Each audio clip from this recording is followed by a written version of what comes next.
ഒരു guys video തുടങ്ങുന്നതിന് മുമ്പ് രണ്ട് ഇമ്പോർട്ടൻറ്റ് കാര്യങ്ങൾ. ഫസ്റ്റ് ഓഫ് ഓൾ സോറി, കഴിഞ്ഞ വീഡിയോ ഒന്ന് ഒരുപാട് ഡിലേ വന്നു ഈ വീഡിയോയിലേക്ക്. മറ്റൊന്നും കണ്ടല്ല, കുറച്ച് വർക്കിലായിരുന്നു. 2 സ്ക്രീൻ പ്ലേ എഴുതി, അപ്പോൾ അതിൻ്റെ ചില കറക്ഷൻസും പരിപാടിയൊക്കെ വരുത്തായിരുന്നു. ഓൾസോ ഒരു ഷോർട്ട് ഫിലിം എഴുതി ഡയറക്റ്റ് ചെയ്തു. അതിൻ്റെ പോസ്റ്റ് പ്രൊഡക്ഷൻ പരിപാടിയൊക്കെ നടക്കുകയായിരുന്നു. എല്ലാം ഇപ്പോൾ റാപ്പപ്പ് ചെയ്തു. വരുന്ന മാസങ്ങളിൽ റിലീസാവും. നിങ്ങളൊരു ഷോർട്ട് ഫിലിം കാണണം, ഡെഫിനറ്റ്ലി എന്നെ സപ്പോർട്ട് ചെയ്യണം. സെക്കൻഡ്ലി ഗൈസ്, ഈ വീഡിയോ കുറച്ച് ലോങ് ആണ്. സോ നിങ്ങൾ സ്നാക്സ് ഒക്കെ എടുത്തുകൊണ്ട് വന്ന് ലൈറ്റൊക്കെ ഡിം ചെയ്തിരുന്ന് കണ്ട നല്ല വൈബിൽ കാണും. Okay, let's begin. ഞാൻ ഈ ഇടയ്ക്ക് ഒരു റീല് കാണാനിടയായി. ഈ പരന്നാണോ ഉരുണ്ടാണോ കാണാൻ ആരെങ്കിലും ഭൂമിനെ നേരിട്ട് കണ്ടിട്ടുണ്ടോ? ഫോട്ടോ പോലും എടുക്കാൻ പറ്റില്ല. It's a little sad to know that ഇന്നത്തെ കാലത്തും not so small fraction of the population believe that the earth is flat. In fact അമേരിക്കയിൽ മാത്രം 65 ലക്ഷം ആൾക്കാർ ഭൂമി പരന്നതാണെന്ന് ഇന്നും വിശ്വസിക്കുന്നു. ക്ലിയർലി കേരളത്തിലും ഫോർ സം റീസൺ ആൾക്കാർ വിശ്വസിക്കുന്നുണ്ട് ഭൂമി പരന്നതാണെന്ന്. ഫസ്റ്റ് ഓഫ് ഓൾ നമുക്ക് ഇവരുടെ മോഡൽ എന്താണെന്ന് മനസ്സിലാക്കി, ഫ്ലാറ്റ് എർത്ത് മോഡൽ എന്താണെന്ന് മനസ്സിലാക്കാം. ഫ്ലാറ്റ് എർത്തേഴ്സ് വിശ്വസിക്കുന്നത് ഭൂമി ഉരുണ്ടതല്ല, പകരം ഭൂമി പരന്നൊരു ഡിസ്ക്കാണ്. ഈ ഡിസ്കിൻ്റെ നടുക്ക് നോർത്ത് പോളും ഈ ഡിസ്കിൻ്റെ ചുറ്റും ഒരു മതിൽ പോലെ അന്റാർട്ടിക്ക സൗത്ത് പോളും വന്നു. ആൻഡ് ഈ ഡിസ്കിൻ്റെ പുറത്ത് ഒരു ഡോം പോലെയാണ് അറ്റ്മോസ്ഫിയർ എന്ന്. ഇവരെന്തിനാ ഇങ്ങനെ വിശ്വസിക്കുന്നതെന്ന് എനിക്കറിയില്ല. പക്ഷേ നമുക്ക് എങ്ങനെ ഇവരെ കൺവിൻസ് ചെയ്യാൻ പറ്റുക ഭൂമി ഒരു ഗ്ലോബ് ആണെന്ന്?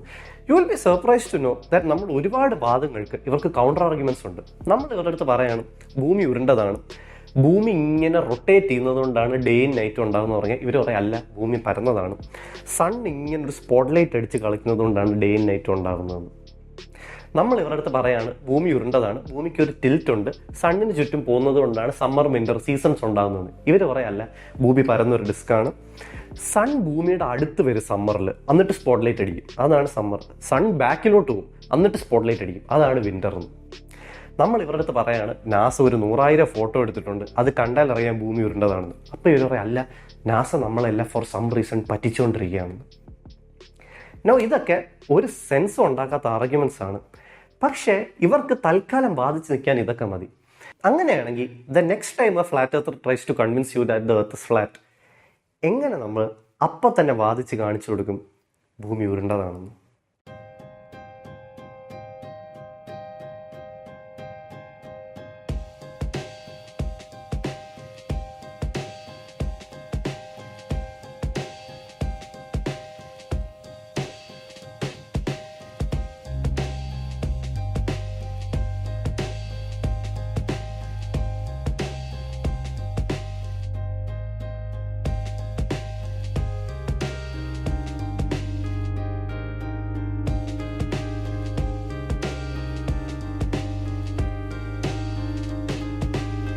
Outer space extremely complicated objects കൊണ്ട് നിറങ്ങിയാണ്. പ്ലാനറ്റ്സ് ഉണ്ട്, മൂൺസ് ഉണ്ട്, സ്റ്റാർസ് ഉണ്ട്, ഗാലക്സീസ് ഉണ്ട്, റെഡ് ജയൻസ് ഉണ്ട്, വൈറ്റ് ഡ്വാർഫ്സ് ഉണ്ട്, സൂപ്പർനോവ ഉണ്ട്, ബ്ലാക്ക് ഹോൾസ് ഉണ്ട്. ഒരുപാട് കോംപ്ലിക്കേറ്റഡ് ഒബ്ജക്ട്സ് ഉണ്ട് ഔട്ടർ സ്പേസിൽ. നമുക്കിതിനെ എല്ലാത്തിനെയും പറ്റി ഡിസ്കസ് ചെയ്യാം. പക്ഷേ ഇങ്ങനെ ഒരു ഡിസ്കഷനിൽ ഒരു രീതി ഉണ്ടല്ലോ. നമുക്ക് ഏറ്റവും സിംപ്ലസ്റ്റ് ഒബ്ജക്റ്റ് നിന്ന് ഏറ്റവും കോംപ്ലിക്കേറ്റഡ് ഒബ്ജക്റ്റിലേക്ക് പോകാം. Let us start with the simplest object in outer space, A planet. എന്താണ് ഒരു പ്ലാനറ്റ്? പണ്ട് ഫിലോസഫേഴ്സിന് സ്റ്റാർസ് എന്താണെന്ന് അറിഞ്ഞൂടാ. അവർ ആകാശത്തേക്ക് നോക്കുമ്പോൾ കുറേ സെലസ്റ്റിയൽ ലൈറ്റ്സ് കാണും. അവർ നോട്ടീസ് ചെയ്തു ഈ സെലസ്റ്റിയൽ ലൈറ്റ്സ് സ്റ്റേഷനറി ആണ്, അവർ നോക്കുമ്പോൾ നീങ്ങുന്നില്ല. പക്ഷേ രാത്രി കഴിയും തോറും ഈ സെലസ്റ്റിയൽ ലൈറ്റ്സ് ഈസ്റ്റിൽ നിന്ന് വെസ്റ്റിലേക്ക് ഒരു സ്പെസിഫിക് പാത്ത് ഫോളോ ചെയ്ത് നീങ്ങും. പക്ഷേ ഈ സെലസ്റ്റിയൽ ലൈറ്റ്സിൽ 5 എണ്ണം മാത്രം അങ്ങനെ ഒരു സ്പെസിഫിക് പാത്ത് ഫോളോ ചെയ്യില്ല. 5 എണ്ണം മാത്രം ഇങ്ങനെ വാണ്ടർ ചെയ്യുമായിരുന്നു റാൻഡം ആയിട്ട്. ഈ 5 വാണ്ടറിങ് ലൈറ്റ്സിനെ ഫിലോസഫേഴ്സ് പ്ലാനറ്റ്സ് എന്ന് വിളിച്ചു. ഗ്രീക്കിൽ പ്ലാനറ്റസ് എന്ന വാക്കിൻ്റെ അർത്ഥം വാണ്ടറർ എന്നാണ്. ആൻഡ് അവർ നോട്ട് ചെയ്ത ഈ 5 വാണ്ടറിങ് ലൈറ്റ്സ് ആണ് നമ്മുടെ സോളാർ സിസ്റ്റത്തിലെ പ്ലാനറ്റ്സ് ആയ Mercury, Venus, Mars, Jupiter and Saturn. But still coming back to my question, എന്താണ് ഒരു പ്ലാനറ്റ്? ഒരു ഒബ്ജക്റ്റിനെ ഒരു പ്ലാനറ്റായി കൺസിഡർ ചെയ്യണമെങ്കിൽ അത് 4 ക്രൈറ്റീരിയൻ ഫുൾഫിൽ ചെയ്യണം. 1, അത് സ്റ്റേബിൾ ആയിരിക്കണം.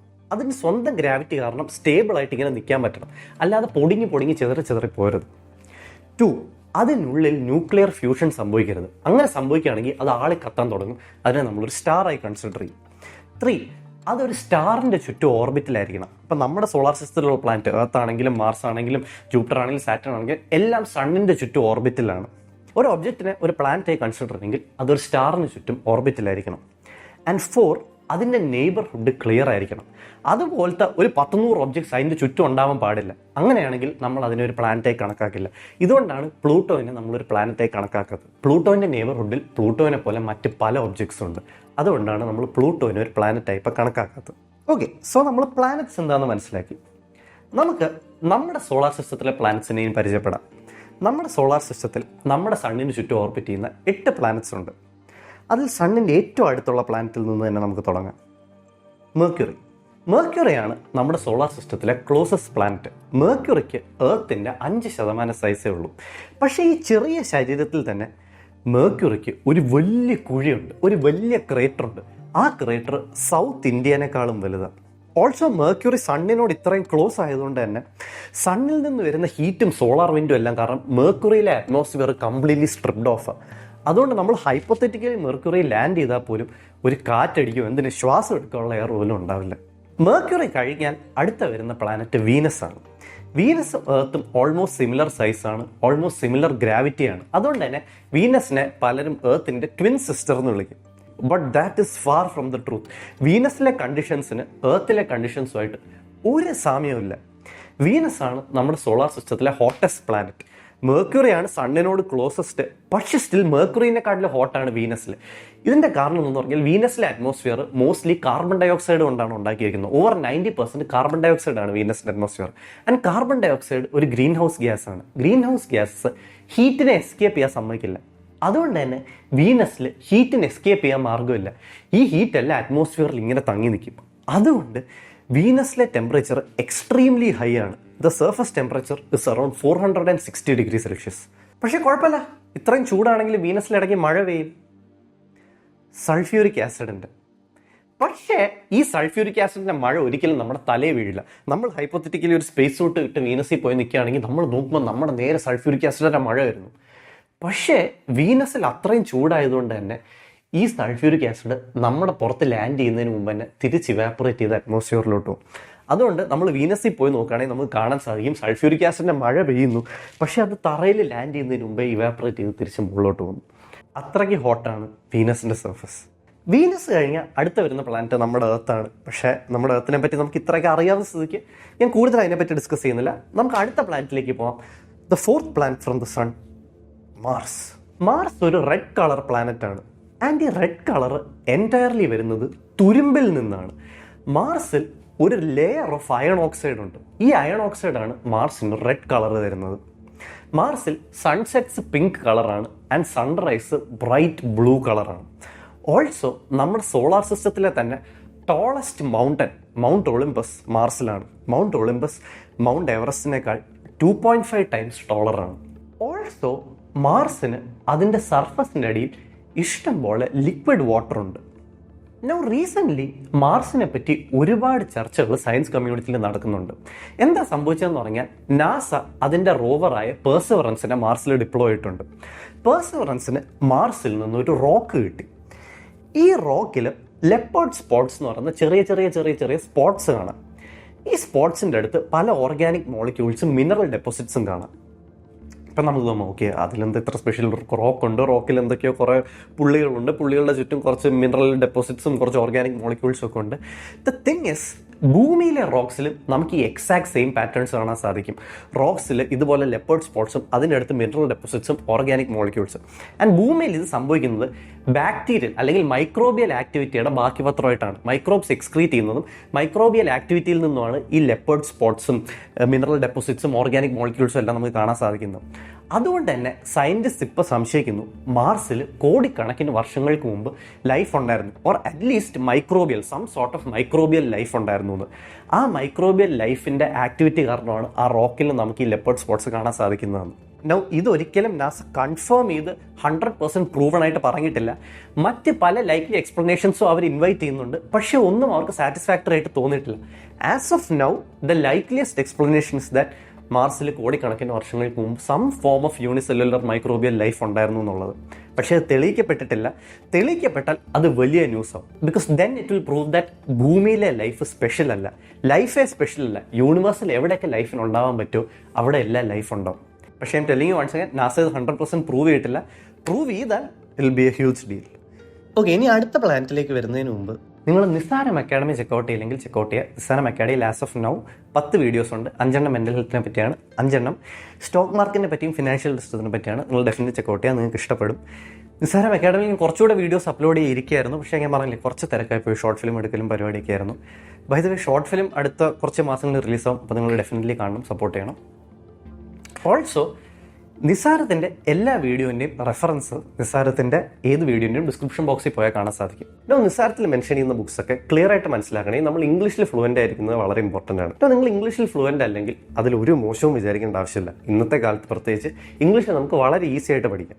ഞാൻ ഒരു സാധനം കാണിച്ചു തരാം. ലെറ്റ്സ് സേ ഞാൻ ഇംഗ്ലീഷിൽ ഫ്ലുവൻ്റ് അല്ല and I'm saying this football match happening, I go to it now, you coming. നിങ്ങൾ പറഞ്ഞ സെന്റൻസിൽ മിസ്റ്റേക്സ് ഉണ്ട്, അതിങ്ങനെ കറക്റ്റ് ചെയ്ത് പറയൂ. A football match is happening and I'm going to it now, are you coming. ഇത് മനസ്സിലായോ? കണ്ടില്ലേ, ഇത് നമ്മൾ കറക്റ്റ് ചെയ്ത് തന്നു. അത് മലയാളത്തിൽ. അതുകൊണ്ട് നമുക്ക് വളരെ ഈസി ആയിട്ട് മനസ്സിലാക്കാൻ പറ്റും. ഇംഗ്ലീഷ് ഫ്ലുവൻസി ഒരു പ്രാക്ടിക്കൽ സ്കില്ലാണ്. നമ്മൾ ഡെയിലി 15 മിനിറ്റ്സ് വെച്ച് പ്രാക്ടീസ് ചെയ്യുകയാണെങ്കിൽ പെട്ടെന്ന് നമുക്ക് മാസ്റ്റർ ചെയ്യാൻ പറ്റും. സൂപ്പർനോവ AI ഒരു സ്മാർട്ട് AI ടൂളാണ്. അത് ബോറിംഗ് ക്ലാസ്സസിലൂടെ നിങ്ങളെ ഇരുത്തി കഷ്ടപ്പെടുത്താതെ പോയിന്റ് സിസ്റ്റവും സ്ട്രീക്ക് സിസ്റ്റവും ഉപയോഗിച്ച് നിങ്ങളെ മോട്ടിവേറ്റഡും എൻഗേജ്ഡും ആക്കി വയ്ക്കും. ആൻഡ് ഇതിൽ നമ്മുടെ ലേണിംഗ് ജേർണി നമുക്ക് വേണ്ടി പേഴ്സണലി കസ്റ്റമൈസ്ഡ് ആയിരിക്കും. സോ നമുക്ക് ഒട്ടും ടൈം വേസ്റ്റ് ഇല്ലാതെ സ്പീഡിൽ പഠിച്ചു പോകും. ഓൾസോ സൂപ്പർനോവ AI ഒരു സേഫ് സ്പേസ് ആണ്. നമ്മൾ ആരെങ്കിലും കളിയാക്കുമോ, നമ്മൾ ആരെങ്കിലും ജഡ്ജ് ചെയ്യോ, ഇങ്ങനത്തെ ഒരു പേടിയില്ലാതെ നമുക്ക് സംസാരിച്ച് തന്നെ AI ട്യൂട്ടറായിട്ട് സംസാരിച്ച് തന്നെ പഠിക്കാൻ പറ്റുന്നതാണ്. ഓൾസോ സൂപ്പർനോവയിൽ ഇപ്പോൾ ഒരു സ്പെഷ്യൽ ഓഫർ റൺ ചെയ്യുന്നുണ്ട്. ലിങ്ക് ഞാൻ ഡിസ്ക്രിപ്ഷനിൽ കൊടുത്തിട്ടുണ്ട്. നിങ്ങളെ ചെക്കൗട്ട് ചെയ്യുകയാണെങ്കിൽ നിങ്ങൾക്ക് ഓഫർ അവൈൽ ചെയ്യാവുന്നതാണ്. സൂപ്പർനോവ ചെക്കൗട്ട് ചെയ്യുക, നിങ്ങൾക്ക് ഡെഫിനറ്റ്ലി യൂസ്ഫുൾ ആയിരിക്കും ഇംഗ്ലീഷ് പഠിക്കാനായിട്ട്. Okay, that's it. ഇനി നമുക്ക് വീഡിയോ കണ്ടിന്യൂ ചെയ്യാം. നമ്മൾ മെർക്യൂറിനെ പറ്റിയും വീനസിനെ പറ്റിയും എർത്തിനെ പറ്റിയും മാർസിനെ പറ്റിയൊക്കെ ഡിസ്കസ് ചെയ്തു. ഈ 4 പ്ലാനറ്റ്സിനെയാണ് നമ്മൾ ഇന്നർ പ്ലാനറ്റ്സ് എന്ന് വിളിക്കുന്നത്. ഇന്നർ പ്ലാനറ്റ്സ് മറ്റ് ഔട്ടർ പ്ലാനറ്റ്സിനെ വെച്ച് നോക്കുമ്പോൾ വളരെ ചെറുതാണ് ആൻഡ് വളരെ വൾണറബിളും ആണ്. നമ്മുടെ സോളാർ സിസ്റ്റത്തിൽ തന്നെ അകലെ നിന്നും ഹൈ സ്പീഡ്സിൽ വരുന്ന പല റോക്സും കോമറ്റ്സും ഉണ്ട്. അതിൽ ഏതെങ്കിലും ഒരു ഇന്നർ പ്ലാനറ്റിൽ ഇടിച്ചാൽ തന്നെ ആ പ്ലാനറ്റ് അപ്പം തകർന്നു. അത് സംഭവിക്കാതിരിക്കുന്നത് മറ്റൊരു ഔട്ടർ പ്ലാനറ്റ് നമ്മളെ പ്രൊട്ടക്റ്റ് ചെയ്യുന്നതുകൊണ്ടാണ്. മറ്റൊരു ഔട്ടർ പ്ലാനറ്റ് ഈ ഹൈ സ്പീഡിൽ വരുന്ന റോക്സിനെയും കോമറ്റ്സിനെയും എല്ലാം അതിൻ്റെ ഗ്രാവിറ്റി കാരണം കലക്കി പല ഡയറക്ഷനിലോട്ട് എറിയും. മറ്റൊരു ഔട്ടർ പ്ലാനറ്റ് നമ്മളെ രക്ഷിക്കുന്നതുകൊണ്ടാണ് നമ്മളെല്ലാം ജീവനോടെ ഇരിക്കുന്നത്. ആ പ്ലാനറ്റിനെ പറ്റി ഇനി നമുക്ക് ഡിസ്കസ് ചെയ്യാം. സോളാർ സിസ്റ്റത്തിലെ ലാർജസ്റ്റ് പ്ലാനറ്റ് ജൂപ്പിറ്റർ. മറ്റെല്ലാ പ്ലാനറ്റ്സും കൂടെ നമ്മൾ കമ്പൈൻ ചെയ്താൽ ആ കമ്പൈൻഡ് മാസിന്റെ ഇരട്ടി മാസ് ഉണ്ട് ജൂപ്പിറ്ററിന്. In fact Jupiter so massive that sun ജൂപ്പിറ്ററിനെ അതിന്റെ ഗ്രാവിറ്റി വെച്ച്, സൺ എല്ലാ പ്ലാനറ്റ്സിനെ അതിന്റെ ഗ്രാവിറ്റി കാരണം ഇങ്ങനെ പിടിച്ചു വെക്കുന്നുണ്ട്. സൺ ജൂപ്പിറ്ററിനെ അതിന്റെ ഗ്രാവിറ്റി കാരണം പിടിച്ചു വെക്കുന്നുണ്ടെങ്കിൽ Jupiter so massive that Jupiter സണ്ണിനെ തിരിച്ച് പിടിച്ചു വെക്കുന്നുണ്ട്. സൺ ജൂപ്പിറ്ററിനെ പിടിച്ചു വെച്ചുകൊണ്ട് കാരണം ജൂപ്പിറ്റർ ഇങ്ങനെ സണ്ണിന് ചുറ്റും കറങ്ങുമെങ്കിൽ ജൂപ്പിറ്റർ സണ്ണിനെ പിടിച്ചു വെച്ചിട്ടുള്ള കാരണം സൺ നിൽക്കുന്നിടത്ത് ചെറുതായിട്ട് ഇങ്ങനെ കിടന്ന് കറങ്ങിക്കൊണ്ടിരിക്കും. അത്രയ്ക്ക് മാസീവാണ് ജൂപ്പിറ്റർ. Jupiter is most famous for its giant red spot. നമ്മളൊരു ടെലിസ്കോപ്പിൽ കൂടെ നോക്കുകയാണെങ്കിൽ നമുക്കൊരു ചുവന്ന കണ്ണ് പോലെ കാണാൻ സാധിക്കും ജൂപ്പിറ്ററിന്. നിങ്ങൾ ഗൂഗിളിൽ ചുമ്മാ ജൂപ്പിറ്റർ എന്ന് അടിച്ചു കൊടുത്താൽ നിങ്ങൾക്ക് ആ ഇമേജ് കാണാൻ സാധിക്കും. ഭയങ്കര ബ്യൂട്ടിഫുൾ ആണ്. പക്ഷേ ആ ജയന്റ് റെഡ് സ്പോട്ട് ആക്ച്വലി ഒരു വലിയ സൈക്ലോണാണ്. 350 വർഷമായിട്ട് ജൂപ്പിറ്ററിൽ കിടന്ന് കറങ്ങിക്കൊണ്ടിരിക്കുന്ന ഒരു സൈക്ലോണാണ്. ആൻഡ് ഈ സൈക്ലോൺ ഭൂമിയേക്കാൾ വലുതാണ്. ജൂപ്പിറ്ററും സണ്ണും തമ്മിൽ ഇത്രയൊരു സ്ട്രോങ് ഫോഴ്സ് ഓഫ് ഗ്രാവിറ്റി ഉള്ളതുകൊണ്ട് തന്നെ ജൂപ്പിറ്ററിന് സണ്ണിൻ്റെ അടുത്തേക്ക് വരാനൊരു ടെൻഡൻസി ഉണ്ട്. അങ്ങനെ ജൂപ്പിറ്റർ സണ്ണിൻ്റെ അടുത്തേക്ക് വരികയാണെങ്കിൽ ജൂപ്പിറ്റർ അതിൻ്റെ സ്ട്രോങ് ഫോഴ്സ് ഓഫ് ഗ്രാവിറ്റി കാരണം നമ്മളെല്ലാം വിഴുങ്ങും. മാർസിനെയും എർത്തിനെയും വീനസിനെയും മെർക്കുറിനെയും ഒക്കെ വിഴുങ്ങും. അത് സംഭവിക്കാതിരിക്കുന്നത്, ജൂപ്പിറ്റർ സണ്ണിൻ്റെ അടുത്തേക്ക് ഇങ്ങനെ വരാതിരിക്കുന്നത് ഇസ് ബിക്കോസ് ജൂപ്പിറ്ററിൻ്റെ ബാക്കിൽ നിന്ന് വേറൊരു പ്ലാനറ്റ് പിടിച്ച് വലിക്കുന്നുണ്ട്. ആ പ്ലാനറ്റാണ് Saturn. Saturn is most famous for its beautiful rings. നമ്മൾ ടെലിസ്കോപ്പിൽ കൂടെ നോക്കുകയാണെങ്കിൽ നമുക്ക് സാറ്റേണിൻ്റെ ചുറ്റും ബ്യൂട്ടിഫുൾ റിങ്സ് കാണാൻ സാധിക്കും. ഈ റിങ്സ് ഉണ്ടാക്കിയിരിക്കുന്നത് മോസ്റ്റ്ലി ഐസ് കൊണ്ടാണ്. സാറ്റേൺ ഭൂമിയേക്കാൾ 95 ടൈംസ് ഹെവിയറും 900 ടൈംസ് ലാർജറുമാണ്. പക്ഷേ സാറ്റേണിൻ്റെ ആവറേജ് ഡെൻസിറ്റി വാട്ടറിനേക്കാളും കുറവാണ്. വിച്ച് മീൻസ് നമ്മളൊരു ഹൈപ്പോത്തറ്റിക്കൽ ലാർജ് സ്വിമ്മിംഗ് പൂൾ ഉണ്ടാക്കുകയാണ്. സാറ്റേണിനേക്കാളും വലിയൊരു സ്വിമ്മിംഗ് പൂൾ ഉണ്ടാക്കി സാറ്റേണിനെ അതിനായിട്ട് ഡ്രോപ്പ് ചെയ്താൽ സാറ്റേൺ ആ വാട്ടറിൽ ഇങ്ങനെ ഫ്ലോട്ട് ചെയ്യും. ജൂപ്പിറ്ററിനെയും സാറ്റേണിനെയും പറ്റി ഡിസ്കസ് ചെയ്യുമ്പോൾ it is inevitable that we talk about their moons. നമുക്കറിയാം നമ്മുടെ ഭൂമിക്ക് ഒരൊറ്റ മൂണേ ഉള്ളൂ. പക്ഷേ ജൂപ്പിറ്ററിനും സാറ്റേണും കൂടെ കമ്പൈൻഡ് ആസ് ഓഫ് നൗ നമ്മൾ 369 മൂൺസ് ഡിസ്കവർ ചെയ്തിട്ടുണ്ട്. അഗൈൻ ആസ് ഓഫ് നൗ ഇനിയും നമ്മൾ ഡിസ്കവർ ചെയ്യുമായിരിക്കും. അതിൽ ജൂപ്പിറ്ററിന് 95 മൂൺസും സാറ്റേണ് 274 മൂൺസും. ജൂപ്പിറ്ററിൻ്റെ 95 മൂൺസിൽ ലാർജസ്റ്റ് 4 ആണ് അയോ, യൂറോപ്പ, ഗാനിമീഡ് ആൻഡ് കാലിസ്റ്റോ. ഇത് 4 ഡിസ്കവർ ചെയ്തത് ഗാലിലിയോ ആണ്. അതുകൊണ്ട് തന്നെ ഈ 4 മൂൺസിനെ നമ്മൾ ഗാലിലിയൻ മൂൺസ് എന്ന് വിളിക്കും. നമുക്ക് അയോയിൽ നിന്ന് തന്നെ സ്റ്റാർട്ട് ചെയ്യാം. അയോ ആണ് ജൂപ്പിറ്ററിന്റെ ക്ലോസസ്റ്റ് മൂൺ. നമ്മുടെ മൂണിന് നമ്മുടെ ഭൂമിയുടെ ചുറ്റും കറങ്ങാൻ ഓൾമോസ്റ്റ് 28 ഡേയ്സ് എടുക്കും. പക്ഷേ അയോന് ജൂപ്പിറ്ററിന്റെ ചുറ്റും കറങ്ങാൻ വെറും 42 മണിക്കൂർ മതി. അയോ അത്രയ്ക്ക് ഫാസ്റ്റാണ്. അയോ ജൂപ്പിറ്ററിനോട് ഇത്ര ക്ലോസ് ആയതുകൊണ്ട് തന്നെ ജൂപ്പിറ്റർ ഒരു വളരെ സ്ട്രോങ് ഗ്രാവിറ്റേഷണൽ ഫോഴ്സ് അയോയിൽ എക്സേർട്ട് ചെയ്യും. ഗ്രാവിറ്റേഷണൽ ഫോഴ്സ് എന്തിലാണ് ഡിപ്പെൻഡ് ചെയ്യുന്നത്? ജസ്റ്റ് ഞാൻ ഒന്ന് ഡൈവേർഷൻ എടുത്ത് പെട്ടെന്ന് പറയാം. ഗ്രാവിറ്റേഷണൽ ഫോഴ്സ് 2 കാര്യങ്ങളാണ് ഡിപ്പെൻഡ് ചെയ്യുന്നത്. ഒന്ന്, മാസിൽ ഹ്യൂജ് ഒബ്ജക്ട്സ് ഒരുപാട് ഗ്രാവിറ്റി എക്സേർട്ട് ചെയ്യും. 2, ഡിസ്റ്റൻസിൽ സാധനങ്ങൾ തമ്മിലുള്ള ഡിസ്റ്റൻസ് കുറയും തോറും ഗ്രാവിറ്റേഷണൽ ഫോഴ്സ് കൂടിക്കൊണ്ടിരിക്കും. ജൂപ്പിറ്റർ ഭയങ്കര ഹ്യൂജുമാണ്, ജൂപ്പിറ്റർ അയോയും തമ്മിലുള്ള ഡിസ്റ്റൻസ് ഭയങ്കര കുറവാണ്. അതുകൊണ്ട് തന്നെ ജൂപ്പിറ്റർ അയോന്റെ പുറത്ത് ഒരു വളരെ സ്ട്രോങ് ഗ്രാവിറ്റേഷണൽ ഫോഴ്സ് എക്സേർട്ട് ചെയ്യും. ഇത് അയോനെ ഇങ്ങനെ വലിക്കും. പ്രശ്നം എന്തെന്ന് പറഞ്ഞാൽ ബാക്കി ഗാലീലിയൻ മൂൺസ് യൂറോപ്പ, ഗാനിമീഡ്, കാലിസ്റ്റോ ഇവ മൂന്നും അയോനെ അപ്പുറത്തെ സൈഡിൽ നിന്ന് വലിക്കും. ഇതുകൊണ്ട് തന്നെ അയോനെ 2 സൈഡിൽ നിന്ന് ഇവരിങ്ങനെ വലിച്ചുകൊണ്ടിരിക്കുക. നമ്മളൊരു റബ്ബർ ബോൾ വാങ്ങിച്ചാൽ റബ്ബർ ബോൾ വാങ്ങിക്കാതിരിക്കുകയായിരുന്നു, പക്ഷെ മറന്നുപോയി. വാട്ട് ഹാപ്പൻസ് ഇസ് നമ്മൾ റബ്ബർ ബോൾ എടുത്തിട്ട് നമ്മൾ ആ റബ്ബർ ബോൾ ഇങ്ങനെ സ്ട്രെച്ച് ഇങ്ങനെ ചെയ്തുകൊണ്ടിരിക്കുകയാണെങ്കിൽ പതുക്കെ ആ റബ്ബർ ബോൾ ചൂടാവാൻ തുടങ്ങും. ഇതേ സാധനം അയോയിൽ സംഭവിക്കും. ഫ്രിക്ഷൻ കാരണമാണ് റബ്ബർ ബോൾ ചൂടാവുന്നത്. ഇതേ സാധനം അയോയിൽ സംഭവിക്കും. അയോ ഇങ്ങനെ ഇരിക്കുകയാണ്, ജൂപ്പിറ്റർ ഈ സൈഡിൽ നിന്ന് വലിക്കുകയാണ്, ബാക്കി ഗാലീലിയൻ മൂൺസ് അപ്പുറത്തെ സൈഡിൽ നിന്ന് വലിക്കുകയാണ്. ഇത് കാരണം അയോ ഇങ്ങനെ സ്ട്രെച്ചും കംപ്രസും ഇങ്ങനെ ആയിക്കൊണ്ടേ ഇരിക്കുക. ഇതുണ്ടാക്കുന്ന ഫ്രിക്ഷൻ കാരണം അയോൻ്റെ അകത്ത് ഭയങ്കര ചൂടാവാൻ തുടങ്ങും. അയോൻ്റെ ഇൻറ്റീരിയർ കോർ ഭയങ്കര ചൂടാവാൻ തുടങ്ങിയിട്ട് ലാവ തെറിക്കാൻ തുടങ്ങും അയോൻ്റെ സർഫസിൽ. അതുകൊണ്ട് തന്നെ അയോയുടെ സർഫസിൽ ഓവർ 400 ആക്റ്റീവ് വോൾക്കാനോസ് ഉണ്ട്. അയോ മൊത്തത്തിൽ സർഫസ് സ്റ്റിൽ ഒരു കോൾഡ് പ്ലാനറ്റ്, പക്ഷെ ഉള്ളിൽ ഇത്രയും ചൂട് കാരണം വോൾക്കാനോ ഇങ്ങനെ സ്പ്യൂ ചെയ്തുകൊണ്ടേയിരിക്കും അയോയിൽ. അതുകൊണ്ട് തന്നെ നമ്മുടെ സോളാർ സിസ്റ്റത്തിൽ ഒരു ഹെല്ല് കാണണമെന്നുണ്ടെങ്കിൽ, if you want to see hell on solar system, astronomers say that you should visit Io. പക്ഷേ അയോനേക്കാൾ പെർഹാപ്സ് ആസ്ട്രോണമേഴ്സിന് കൂടുതൽ ഇൻട്രസ്റ്റിംഗ് ആയിട്ടുള്ളത് അയോൻ്റെ അപ്പുറത്തെ ഗാലീലിയൻ മൂണാണ്. അയോ കഴിഞ്ഞിട്ട് വരുന്ന ഗാലീലിയൻ മൂണാണ് യൂറോപ്പ. യൂറോപ്പ കാണാൻ ഒരു വൈറ്റ് ഷൈനി ക്രിസ്റ്റൽ ബോൾ പോലെ ഇരിക്കും. ആൻഡ് അതിൻ്റെ കാരണം എന്തെന്ന് വെച്ചാൽ യൂറോപ്പ ഉണ്ടാക്കിയിരിക്കുന്നത് ഐസ് കൊണ്ടാണ്. ഐസ് എന്ന് പറഞ്ഞാൽ നമ്മൾ വെള്ളം ഫ്രിഡ്ജിൽ വെച്ച് ഐസ് ഉണ്ടാക്കില്ലേ, ആ ഐസ് കൊണ്ടാണ് യൂറോപ്പ ഉണ്ടാക്കിയിരിക്കുന്നത്. ഓൾസോ യൂറോപ്പയും അയോ പോലെ ഒരു സൈഡിൽ നിന്ന് ജൂപ്പിറ്റർ കാരണം സ്ട്രെച്ച്ഡ് ആണ്, മറ്റേ സൈഡിൽ മറ്റേ ഗാലീലിയൻ മൂൺസ് കാരണം സ്ട്രെച്ച്ഡ് ആണ്. അതുകൊണ്ട് യൂറോപ്പയും ഇങ്ങനെ സ്ട്രെച്ച്ഡും കംപ്രസ്ഡും ആയിക്കൊണ്ടിരിക്കും. യൂറോപ്പയുടെ ഉള്ളും ഭയങ്കര വാമാണ്. ഇതുകൊണ്ട് തന്നെ ഈ ഐസ് ബോളിൻ്റെ അകത്ത്, ഈ ഐസ് സർഫസിൻ്റെ അകത്ത് ഒരു 100 കിലോമീറ്റർ ഡീപ്പായ ഓഷൻ ഉണ്ടെന്നാണ് ആസ്ട്രോണമേഴ്സ് വിശ്വസിക്കുന്നത്. യൂറോപ്പയുടെ പിക്ചേഴ്സിൽ നമുക്കിങ്ങനെ ഫൈൻ റെഡ് ലൈൻസ് കാണാൻ സാധിക്കും. ഇത് സോൾട്ടിൽ റേഡിയേഷൻ ഇരിക്കുന്നതുകൊണ്ടാണെന്നാണ് ആസ്ട്രോണമേഴ്സ് വിശ്വസിക്കുന്നത്. അത് ശരിയാണെങ്കിൽ യൂറോപ്പയിൽ ഈ 100 കിലോമീറ്റർ ഡെപ്തിലുള്ള ocean actually salt water ocean ആയിരിക്കണം. അങ്ങനെയാണെങ്കിൽ ഇറ്റ് ഈസ് പോസിബിൾ ദാറ്റ് യൂറോപ്പയുടെ ഓഷൻസിനകത്ത് some form of life exist ചെയ്യാം. ഞാൻ പറയുന്നത് മീൻ പോലത്തെ കോംപ്ലക്സ് ലൈഫ് അല്ല, പക്ഷേ some form of microbial life might exist inside the oceans of Europa. NASA യൂറോപ്പയിലോട്ടൊരു സ്പേസ് ക്രാഫ്റ്റ് അയക്കുന്നുണ്ട് കൂടുതൽ ഫോട്ടോസും റീഡിങ്സും എടുക്കാൻ. So around maybe the next 10 years നമുക്കറിയാൻ സാധിക്കും യൂറോപ്പിൽ ലൈഫ് ഉണ്ടോ ഇല്ലയോ എന്ന്. ജൂപ്പിറ്ററിന്റെ 2 മൂൺസിനെ പറ്റി ഡിസ്കസ് ചെയ്തതിലേക്ക് ഇനി നമുക്ക് സാറ്റേണിന്റെ ഒരു മൂണിനെ പറ്റി ഡിസ്കസ് ചെയ്യാം.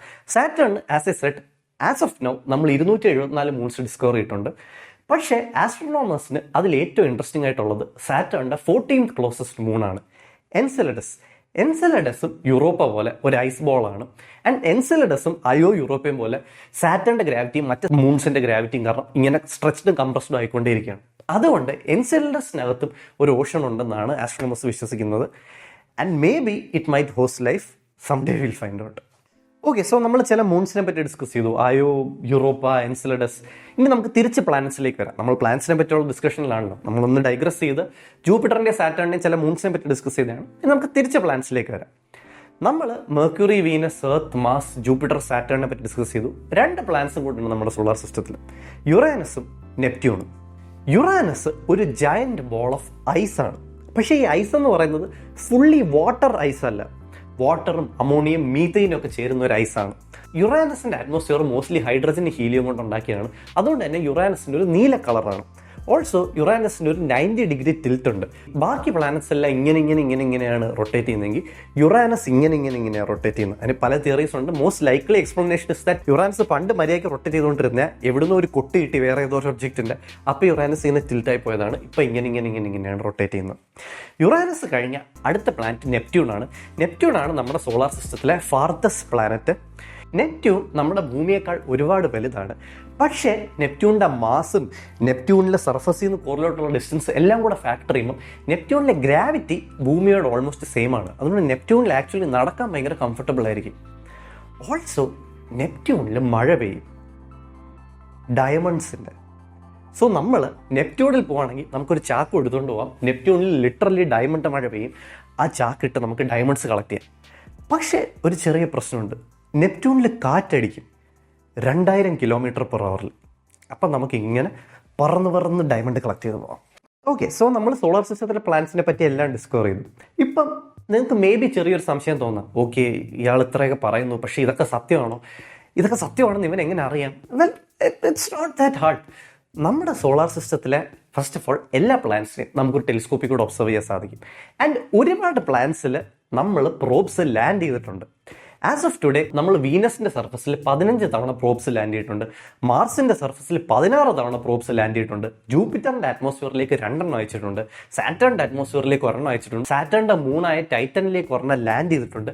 മെർക്കുറിയുടെ സർഫസിലേക്ക് 1 ക്രാഷ് ചെയ്തിട്ടുണ്ട്. സോ യെസ്, നമുക്ക് നമ്മുടെ സോളാർ സിസ്റ്റത്തിലെ പ്ലാനറ്റ്സിനെ പറ്റി സ്റ്റഡി ചെയ്യാൻ വലിയ പാടൊന്നുമില്ല.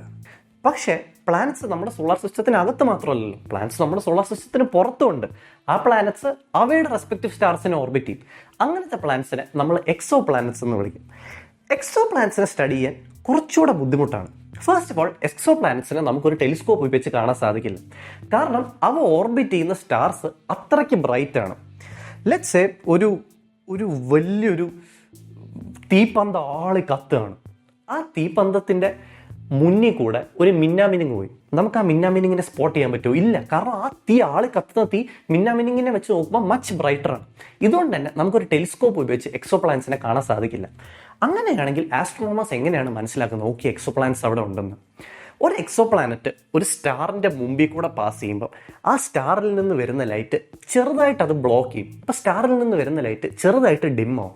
അപ്പോൾ ആസ്ട്രോണമേഴ്സ് മനസ്സിലാക്കും ഓക്കെ ഒരു എക്സോ പ്ലാനറ്റ് ആ സ്റ്റാറിൻ്റെ മുമ്പിൽ കൂടെ പാസ് ചെയ്തു എന്ന്. ഒരു എക്സോ പ്ലാനറ്റ് സ്റ്റാറിന് മുമ്പിൽ കൂടെ പാസ് ചെയ്യുമ്പോൾ ആ സ്റ്റാറിൽ നിന്നും വരുന്ന ലൈറ്റ് ആ എക്സോ പ്ലാനറ്റിൻ്റെ അറ്റ്മോസ്ഫിയറിൽ കൂടെ പാസ് ചെയ്യും. അങ്ങനെ അതിൻ്റെ അറ്റ്മോസ്ഫിയറിൽ കൂടെ പാസ് ചെയ്ത് നമ്മുടെ കണ്ണിൽ ലാൻഡ് ചെയ്യും. ആ നമ്മുടെ കണ്ണിൽ ലാൻഡ് ചെയ്യുന്ന ലൈറ്റിനെ സ്റ്റഡി ചെയ്യുകയാണെങ്കിൽ നമുക്ക് ആ എക്സോ പ്ലാനറ്റിനെ പറ്റി പല കാര്യങ്ങളും മനസ്സിലാക്കാൻ പറ്റും. അഗെയിൻ ഐ എം സെയിങ്, ഒരു എക്സോ പ്ലാനറ്റ് ഒരു സ്റ്റാറിൻ്റെ മുമ്പിൽ കൂടെ പാസ് ചെയ്യും. സ്റ്റാറിൽ നിന്ന് വരുന്ന ലൈറ്റ് എക്സോ പ്ലാനറ്റിൻ്റെ അറ്റ്മോസ്ഫിയറിൽ കൂടെ. എക്സോ പ്ലാനറ്റിൻ്റെ അറ്റ്മോസ്ഫിയറിൽ പല കെമിക്കൽസ് ഉണ്ടായിരിക്കും. ഇപ്പം നമ്മുടെ അറ്റ്മോസ്ഫിയറിൽ നൈട്രജനാണ് ഏറ്റവും കൂടുതലുള്ള, ഓക്സിജൻ ഉണ്ട്, കാർബൺ ഡൈ ഓക്സൈഡ് ഉണ്ട്, പല കെമിക്കൽസ് ഉണ്ട്. ഇതുപോലെ ആ എക്സോ പ്ലാനറ്റിൻ്റെ അറ്റ്മോസ്ഫിയറിലും പല കെമിക്കൽസും കാണും. ഈ കെമിക്കൽസ് ഈ സ്റ്റാറിൽ നിന്നും വരുന്ന ലൈറ്റിലെ പല വേവ് ലെങ്സും അബ്സോർബ് ചെയ്യും. ചില വേവ് ലെങ്സ് അബ്സോർബ് ചെയ്യില്ല. ഈ അബ്സോർബ് ചെയ്യാത്ത വേവ് ലെങ്സ് ഓഫ് ലൈറ്റ് ആയിരിക്കും എർത്തിലോട്ട് വരുന്നത്, നമ്മുടെ കണ്ണിലേക്ക് വരുന്നത്. ആ ലൈറ്റിനെ സ്റ്റഡി ചെയ്താൽ നമുക്ക് മനസ്സിലാക്കും ഓക്കെ ഈ ഇന്ന വേവ് ലെങ്സ് ആണ് നമ്മളിലേക്ക് എത്തിയേക്കുന്നത്. അപ്പോൾ ബാക്കി വേവ് ലെങ്സ് അബ്സോർബ് ആയിരുന്നു. ബാക്കി ഇന്ന വേവ് ലെങ്സ് ആണ് അബ്സോർബ് ആയിട്ടുള്ളെങ്കിൽ അത് അബ്സോർബ് ചെയ്തേക്കുന്നത് ഇന്ന കെമിക്കൽസ് ആണ്. അങ്ങനെ നമുക്ക് മനസ്സിലാക്കാൻ പറ്റും ഓക്കെ ആ എക്സോ പ്ലാനറ്റിൻ്റെ അറ്റ്മോസ്ഫിയറിൽ ഇന്ന കെമിക്കൽസ് ആണ് ഉള്ളതെന്ന്. അങ്ങനെ നമുക്ക് എക്സോ പ്ലാനറ്റിലെ വെതർ കണ്ടീഷൻസും സർഫസ് കണ്ടീഷൻസും എല്ലാം മനസ്സിലാക്കാൻ സാധിക്കും. And some exoplanets are extremely freaky. Take for example the exoplanet 55 Cancri E. 55 Cancri E 1/3 diamond കൊണ്ടാണ് ഉണ്ടാക്കിയിരിക്കുന്നത്. Or the exoplanet J1470b. ഈ എക്സോ പ്ലാനറ്റ് കാണാൻ സാറ്റേൺ പോലെ ഇരിക്കും. ചുറ്റും റിങ്സ് ഉണ്ട്. ഉള്ളി ഡിഫറൻസസ് ഈ പ്ലാനറ്റ് ഭയങ്കര ചെറുതാണ് ആൻഡ് റിങ്സ് ഭയങ്കര വലുതും. അപ്പോൾ ഒരു കടലേൻ്റെ ചുറ്റും ഒരു സീഡി വെച്ചതുപോലെ ഇരിക്കും. അത്രയ്ക്ക് ചെറിയ പ്ലാനറ്റ്, അത്രയ്ക്ക് വിശാലമായ rings. There is a planet called WASP-12b. WASP-12b ഒരു കറുത്ത മുട്ട പോലെ ഇരിക്കും. അതിൻ്റെ സ്റ്റാറിൻ്റെ ഗ്രാവിറ്റേഷൻ പുള്ളി സോ സ്ട്രോങ് ദാറ്റ് അത് ഈ പ്ലാനറ്റ് ഇങ്ങനെ വലിച്ചൊരു മുട്ടയുടെ ഷേപ്പിലാക്കി. There is a planet called CoRoT-7b. CoRoT-7b അതിൻ്റെ സ്റ്റാറിനോട് അത്രയ്ക്ക് ക്ലോസ് ആണ്. അതുകൊണ്ട് തന്നെ ഭയങ്കര ചൂടാണ്. സോ ഹോട്ട് ദാറ്റ് അവിടെ ഓഷ്യൻസ് ഓഫ് ലാവയുണ്ട്. There is even a planet called Gliese 1214b. Gliese 1214b കത്തുന്ന ഒരു ഐസ് ബോളാണ്. ഈ പ്ലാൻസിലോട്ടൊന്നും നമുക്ക് ഒരിക്കലും പോകാൻ സാധിക്കില്ല. പക്ഷെ ഇവിടെ നിന്നുകൊണ്ട് നമുക്ക് അവിടുത്തെ കണ്ടീഷൻസ് എന്താണെന്ന് ഈസിലി ഫിഗർ ഔട്ട് ചെയ്യും. സോ ദ പോയിന്റ് ഇസ്, നമ്മൾ സ്പേസിലെ സിംപ്ലസ്റ്റ് ഒബ്ജക്ട്സ് എന്ന് കരുതുന്ന പ്ലാനറ്റ്സ് പോലും എക്സ്ട്രീംലി വിയേർഡാണ്. മേ ബി ഈ പ്ലാനറ്റ്സിനെയൊക്കെ പറ്റി കേട്ടപ്പം നിങ്ങൾക്കൊരു ഫാസിനേഷൻ ഉണ്ടായിട്ടുണ്ടാവും, നിങ്ങൾ സ്പേസിനെ പറ്റി വണ്ടർ ചെയ്യാൻ തുടങ്ങിയിട്ടുണ്ടാവും. But let us be reminded that നമ്മളല്ല സ്പേസിനെ പറ്റി ഇങ്ങനെ വണ്ടർ ചെയ്യുന്ന ആദ്യത്തെ ആൾക്കാർ. 3500 വർഷങ്ങൾക്ക് മുമ്പ് വരെ അന്നത്തെ ആസ്ട്രോണമേഴ്സ് സ്പേസിനെ പറ്റി സ്റ്റഡി ചെയ്യാൻ ശ്രമിച്ചിട്ടുണ്ട്. അനാക്സിമാൻഡർ ഭൂമി ഉരുണ്ടതാണെന്ന് പറഞ്ഞു. തെയിൽസ് ഓഫ് മിലിറ്റസ് സോളാർ എക്ലിപ്സസ് കറക്റ്റായിട്ട് പ്രെഡിക്റ്റ് ചെയ്തു. അനാക്സഗോറസ് സ്റ്റാർസ് ഫയർ കൊണ്ടായിരിക്കും ഉണ്ടാക്കിയിരിക്കുന്നതെന്ന് വരെ കറക്റ്റായി പറഞ്ഞു. പക്ഷേ ഈ കൂട്ടത്തിൽ എൻ്റെ favourite scientist is a guy called Empedocles. എംപിഡോക്ലിസിന് ഒരു പ്രത്യേക കഴിവുണ്ടായിരുന്നു. എംപിഡോക്ലിസ് പറയുന്ന എല്ലാ കാര്യവും പൊട്ട തെറ്റായിരുന്നു. എംപിഡോക്ലിസ് പറഞ്ഞു, നമ്മുടെ യൂണിവേഴ്സിലാകെ 4 എലമെൻറ്റേ ഉള്ളൂ എന്ന്. 118 എലമെൻ്റ് ഉണ്ട്. എംപിഡോക്ലിസ് പറഞ്ഞു, സ്കൈ എന്ന് പറയുന്ന ഒരു ഡോമാണ്, അതിൽ ഒട്ടിച്ച് വെച്ചേക്കുന്ന സ്റ്റിക്കേഴ്സാണ് സ്റ്റാർസ് എന്ന്. അല്ല, എംപിഡോക്ലിസ് പറഞ്ഞു നമ്മുടെ കണ്ണിൽ നിന്ന് മാജിക്കൽ ലേസർ വരും, അത് വെച്ചാണ് നമുക്ക് ഓരോന്ന് കാണാൻ സാധിക്കുന്നതെന്ന്. അല്ല, അവസാനം എംപിഡോക്ലിസ് പറഞ്ഞു എംപിഡോക്ലിസ് ലാവയോട് ഇമ്മ്യൂണാണ്, എംപിഡോക്ലിസ് വോൾക്കാനോയിലോട്ട് എടുത്ത് ചാടിയാൽ ഒന്നും സംഭവിക്കില്ല. അതിൻ്റെ എംപിഡോക്ലിസ് അത് തെളിയിക്കാനായി ഒരു വോൾക്കാനോയിലോട്ട് എടുത്ത് ചാടി. Turns out Empedocles was wrong. Empedocles തട്ടിപ്പോയി. പക്ഷേ എംപിഡോക്ലിസ് മരിച്ചിട്ട് ഒരുപാട് വർഷങ്ങൾക്ക് ശേഷം astronomers slowly started getting their facts right. ഇനി നമുക്ക് അവരെ പറ്റി ഡിസ്കസ് ചെയ്യാം. നമുക്ക് ആസ്ട്രോണോമിയുടെ കുറച്ച് ഇൻട്രസ്റ്റിംഗ് ഹിസ്റ്ററിയെ പറ്റി ഡിസ്കസ് ചെയ്യാം. 1543 തൻ്റെ മരണത്തിന് തൊട്ട് മുമ്പ് പോളിഷ് ആസ്ട്രോണമറായ നിക്കോളസ് കോപ്പർനിക്കസ് ഒരു ബുക്ക് പബ്ലിഷ് ചെയ്തു. അന്ന് വരെ ആൾക്കാർ വിശ്വസിച്ചിരുന്നത് ഭൂമിയാണ് നടുക്ക്, ഭൂമിയെ ദൈവം നടുക്ക് പ്ലേസ് ചെയ്തു, അതിന് ചുറ്റുമാണ് സണ്ണും മൂണും മറ്റ് പ്ലാനറ്റ്സ് എല്ലാം ഓർബിറ്റ് ചെയ്യുന്നതെന്ന്. കോപ്പർനിക്കസ് അദ്ദേഹത്തിൻ്റെ ബുക്കിൽ പറഞ്ഞു, അങ്ങനെയല്ല, ഭൂമി സണ്ണിൽ നിന്നുമുള്ള തേർഡ് പ്ലാനറ്റ് ആണ് ആൻഡ് സണ്ണിന് ചുറ്റുമാണ് പ്ലാനറ്റ്സ് എല്ലാം ഓർബിറ്റ് ചെയ്യുന്നതെന്ന്.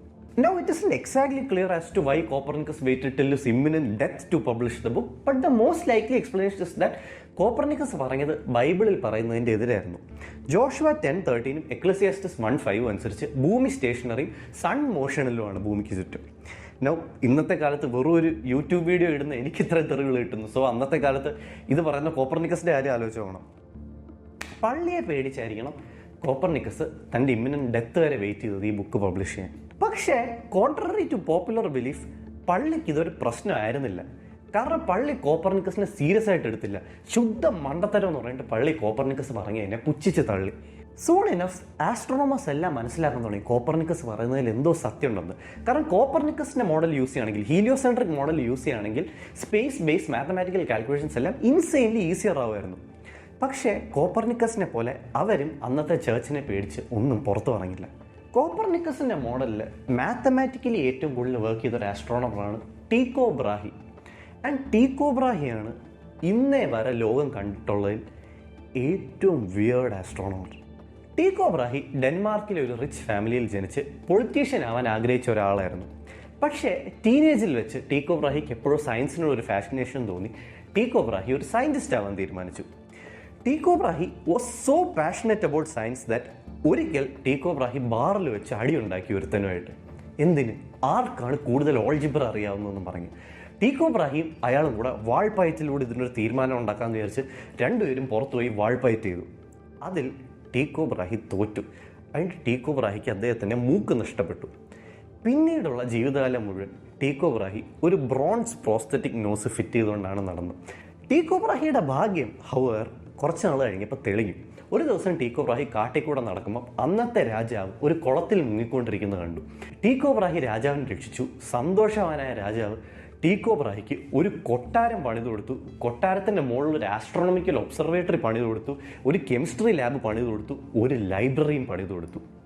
കൊട്ടാരം സെറ്റായ ടീക്കോ ബ്രാഹി എന്തിനോ വേണ്ടി ഒരു ടെലിപ്പത്തിക് ഡ്വാർഫിനെ ഹയർ ചെയ്തു. ഈ ഡ്വാർഫിന് ഒരൊറ്റ ജോലിയേ ഉണ്ടായിരുന്നുള്ളൂ, ടീക്കോ ബ്രാഹി എവിടെ പോയാലും പുറകെ നടന്ന് പാട്ട് പാടിക്കൊണ്ടിരിക്കണം. ഇതിനുശേഷം ടീക്കോ ബ്രാഹി ഒരു പെറ്റ് മൂസിനെ വാങ്ങിച്ചു.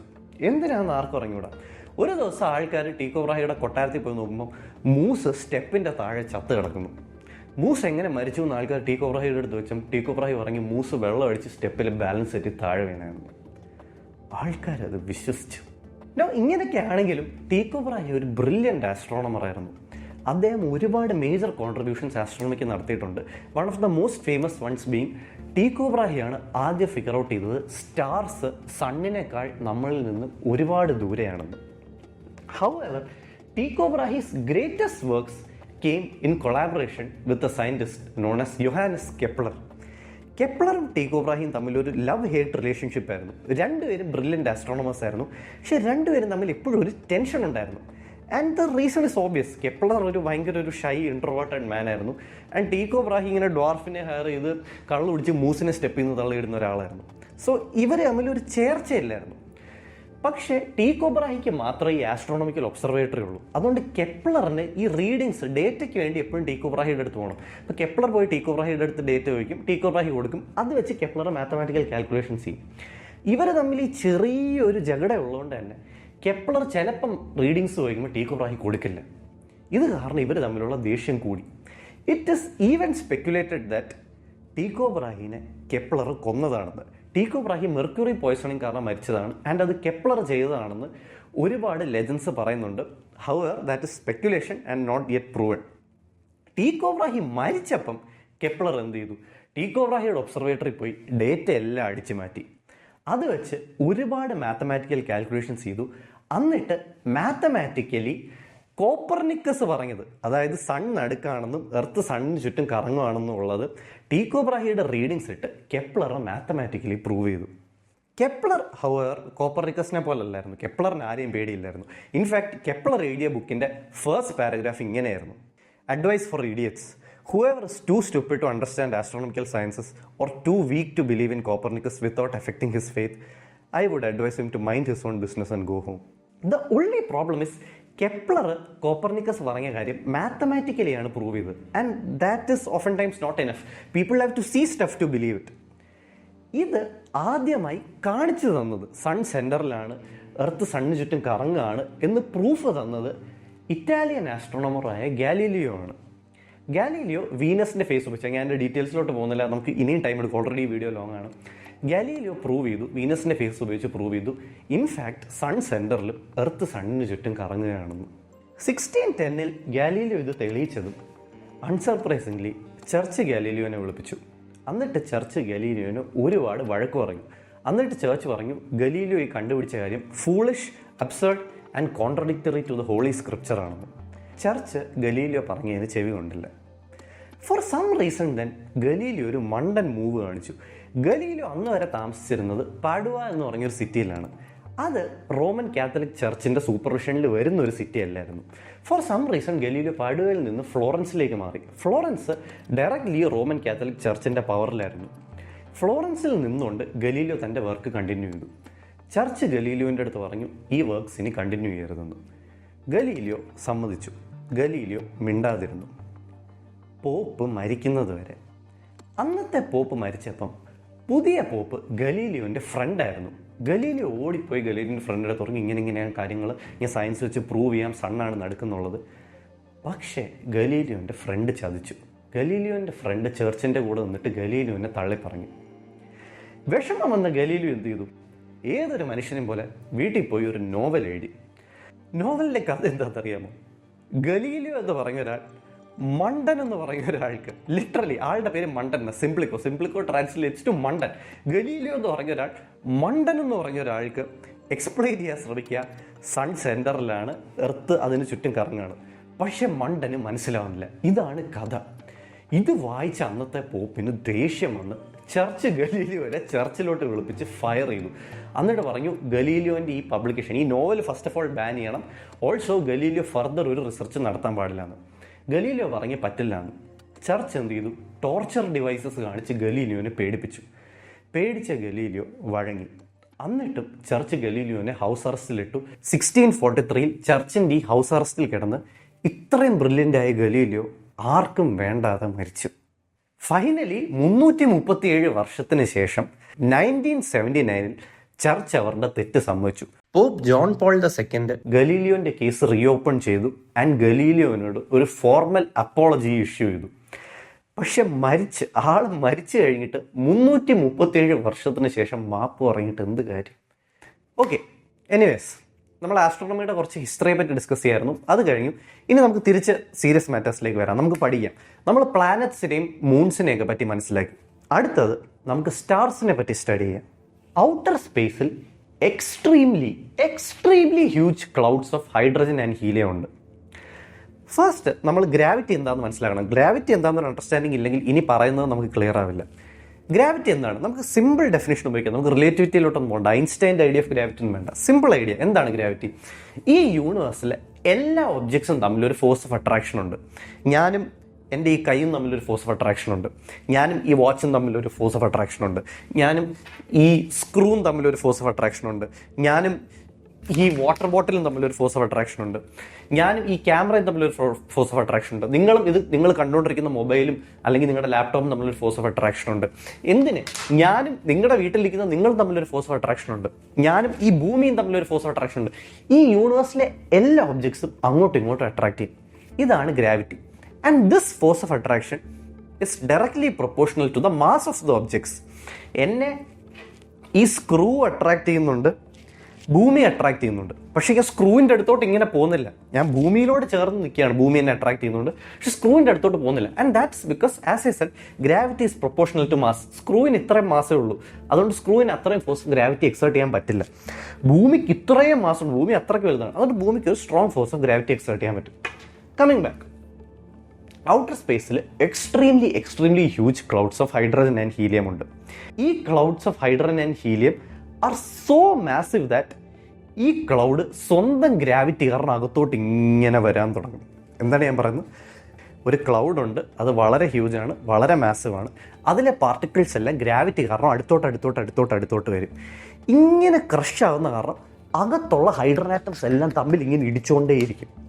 ഇടിച്ചിടിച്ച് ഇങ്ങനെ ഈ പ്രഷർ കൂടി ഇടിച്ചിടിച്ച് ചില ഹൈഡ്രജൻ ആറ്റംസ് ഫ്യൂസ് ചെയ്യാൻ തുടങ്ങും. ഹൈഡ്രജൻ ആറ്റംസ് ഫ്യൂസ് ചെയ്യുമ്പോൾ ന്യൂക്ലിയർ ഫ്യൂഷൻ എന്നൊരു പ്രോസസ്സ് സംഭവിക്കും. ഈ ഹൈഡ്രജൻ ആറ്റംസ് ഫ്യൂസ് ചെയ്ത് ഹീലിയം ആവും. ഈ ന്യൂക്ലിയർ ഫ്യൂഷൻ പ്രോസസ്സിൽ ഹൈഡ്രജൻ ആറ്റംസ് കമ്പൈൻ ചെയ്ത് ഹീലിയം ആവും. ഒരുപാട് എനർജി റിലീസാവും. ഈ റിലീസ് ആവുന്ന എനർജി ഈ ക്രഷ് ചെയ്യുന്ന ഗ്രാവിറ്റിയെ കൗണ്ടർ ചെയ്യും. എന്താണ് ഞാൻ പറയുന്നത്? Large clouds of hydrogen and helium ഉണ്ട്. അതിലെ പാർട്ടിക്കിൾസ് എല്ലാം സ്വന്തം ഗ്രാവിറ്റി കാരണം ഇങ്ങനെ ക്രഷായി വരും. അപ്പോൾ അകത്തുള്ള ഹൈഡ്രജൻ ആറ്റംസ് എല്ലാം ഫ്യൂസ് ചെയ്ത് ഹീലിയമാവും. അത് പൊട്ടിത്തെറിച്ച് പുറത്തോട്ട് എനർജി റിലീസ് ചെയ്യും. ഈ എനർജി ഗ്രാവിറ്റിയെ കൗണ്ടർ ചെയ്യും. ന്യൂക്ലിയർ ഫ്യൂഷൻ കാരണം വരുന്ന ഈ എനർജി ഈ ഇൻവേർട്ട് ഗ്രാവിറ്റിയെ കൗണ്ടർ ചെയ്യും. അങ്ങനെ ഒരു സ്റ്റേബിൾ സ്റ്റാർ ജനിക്കും. ഫോർ എക്സാമ്പിൾ, 500 കോടി വർഷം മുമ്പ് ഒരു very large cloud of hydrogen and helium ഉണ്ടായിരുന്നു. ആ ക്ലൗഡിലെ ഹൈഡ്രജൻ ആൻഡ് ഹീലിയം ആറ്റംസ് എല്ലാം സ്വന്തം ഗ്രാവിറ്റി കാരണം അടുത്തടുത്ത് വന്ന് ഹൈഡ്രജൻ ആറ്റംസ് ഫ്യൂസ് ചെയ്ത് കമ്പൈനായി ഹീലിയമായി. ഈ ന്യൂക്ലിയർ ഫ്യൂഷൻ ഈ ഗ്രാവിറ്റിയെ കൗണ്ടർ ചെയ്തു. അങ്ങനെ ഒരു സ്റ്റേബിൾ സ്റ്റാർ ഉണ്ടായി. ആ സ്റ്റേബിൾ സ്റ്റാറാണ് നമ്മുടെ സൺ. ഇപ്പോഴും സണ്ണിൽ ന്യൂക്ലിയർ ഫ്യൂഷൻ നടന്നുകൊണ്ടിരിക്കുകയാണ്. ആ ന്യൂക്ലിയർ ഫ്യൂഷനിൽ ജനറേറ്റ് ആവുന്ന ഹീറ്റും ലൈറ്റുമാണ് ഭൂമിയിൽ നമുക്കെല്ലാം കിട്ടുന്നത്. ഈ സ്റ്റാർസ് തന്നെ 4 തരമാണ്. ഏറ്റവും ചെറിയ റെഡ് സ്റ്റാർസ്, കുറച്ചുകൂടെ വലിയ യെല്ലോ സ്റ്റാർസ്, അതിനേക്കാളും വലിയ വൈറ്റ് സ്റ്റാർസ് ആൻഡ് ഏറ്റവും വലിയ ബ്ലൂ സ്റ്റാർസ്. ഒരു സ്റ്റാർ ജനിക്കുമ്പോൾ ഉള്ള കളർ വെച്ചിട്ടാണ് നമ്മൾ ഈ അസൈൻ ചെയ്തേക്കുന്ന ഈ കളേഴ്സ്. റെഡ് സ്റ്റാർസ് ആണ് നമ്മുടെ യൂണിവേഴ്സിൽ ഏറ്റവും കൂടുതലുള്ളത്. നമ്മുടെ യൂണിവേഴ്സിലെ 90% സ്റ്റാർസും റെഡ് സ്റ്റാർസ് ആണ്. റെഡ് സ്റ്റാർസ് റിലേറ്റീവ്ലി കൂളറാണ് with surface temperature of 3000 to 5000 degrees Celsius. Yellow stars ആണ് അടുത്ത് വരുന്നത്. നമ്മുടെ യൂണിവേഴ്സിലെ 9% സ്റ്റാർസും യെല്ലോ സ്റ്റാർസ് ആണ്. നമ്മുടെ സൺ ഒരു യെല്ലോ സ്റ്റാർ ആണ്. And the surface temperature ranges from 6000 to 8000 degrees Celsius. White stars ആണ് അടുത്ത് വരുന്നത്. ആൻഡ് നമ്മുടെ യൂണിവേഴ്സിലെ ഓൾമോസ്റ്റ് 1% സ്റ്റാർസും വൈറ്റ് സ്റ്റാർസ് ആണ്. ഫൈനലി ബ്ലൂ സ്റ്റാർസ് വൈറ്റ് സ്റ്റാർസിനേക്കാൾ വലുതാണ്. ആൻഡ് ബ്ലൂ സ്റ്റാർസ് ഭയങ്കര റെയർ ആണ്. 1 in 25,000 സ്റ്റാർസേ ഒരു ബ്ലൂ സ്റ്റാർ ആവും.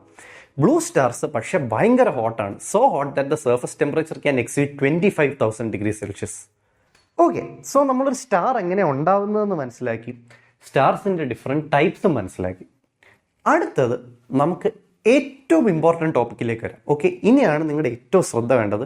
കാരണം ഇതാണ് ആസ്ട്രോണമിയിലെ തന്നെ ഏറ്റവും ഇമ്പോർട്ടൻറ്റ് ടോപ്പിക്സിൽ ഒരെണ്ണം. ഇത് മനസ്സിലായാൽ നിങ്ങൾക്കൊരു വൈറ്റ് ഡ്വാർഫ് എന്താണ്, ഒരു സൂപ്പർനോവ എന്താണ്, ഒരു ബ്ലാക്ക് ഹോൾ എന്താണ്, ഇതെല്ലാം മനസ്സിലാവും. ഓക്കെ, സോ ഇനി എനിക്ക് നിങ്ങളുടെ ഫുൾ ശ്രദ്ധ വേണം. നമ്മളൊരു ഭയങ്കര ഇമ്പോർട്ടൻറ്റും ഇൻട്രസ്റ്റിംഗ് ടോപ്പിക്കും ഡിസ്കസ് ചെയ്യാൻ പോവാണ്. നമ്മൾ സ്റ്റാർസിൻ്റെ മരണത്തെ പറ്റി ഡിസ്കസ് ചെയ്യാൻ പോവാണ്. നമുക്ക് നമ്മുടെ സണ്ണിൽ നിന്ന് തന്നെ തുടങ്ങാം. സണ്ണിൻ്റെ ലൈഫ് സ്പാൻ 1000 കോടി വർഷമാണ്. അതിൽ 500 കോടി വർഷം ഓൾറെഡി കഴിഞ്ഞു. നമ്മുടെ സൺ ഒരു മിഡിൽ ഏജ് സ്റ്റാറാണ്. ഇനി ഒരു 500 കോടി വർഷം കൂടെ ഉണ്ട്. ഈ 1000 കോടി വർഷവും എന്താ സംഭവിക്കുന്നതെന്ന് വെച്ചാൽ, ആസ് വി ഡിസ്കസ്ഡ്, സണ്ണിൻ്റെ ഗ്രാവിറ്റി സണ്ണിനെ അകത്തേക്ക് ഇങ്ങനെ ക്രഷ് ചെയ്യാൻ നോക്കും. പക്ഷേ സണ്ണിൻ്റെ അകത്ത് നടക്കുന്ന ന്യൂക്ലിയർ ഫ്യൂഷൻ, ഹൈഡ്രജൻ കമ്പനി ചെയ്ത് ഹീലിയം ആവുന്ന ന്യൂക്ലിയർ ഫ്യൂഷൻ സണ്ണിനെ പുറത്തേക്ക് തള്ളും.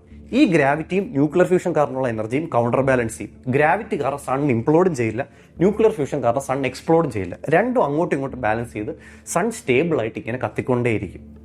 നൗ ന്യൂക്ലിയർ ഫ്യൂഷൻ എന്തുകൊണ്ടാണ് സംഭവിക്കുന്നത്? സണ്ണിനകത്തെ ഹൈഡ്രജൻ ഫ്യൂസ് ചെയ്ത് ഗ്രാവിറ്റി കാരണമുള്ള ഈ പ്രഷറിൽ സണ്ണിനകത്തെ ഹൈഡ്രജൻ ഫ്യൂസ് ചെയ്ത് ഹീലിയം ആവുന്നുണ്ട്. അങ്ങനെയാണെങ്കിൽ സണ്ണിൻ്റെ കോറിലുള്ള സണ്ണിനകത്തുള്ള ഈ ഹൈഡ്രജൻ എല്ലാം തീർന്നു പോയാൽ എന്ത് സംഭവിക്കും? This will actually happen.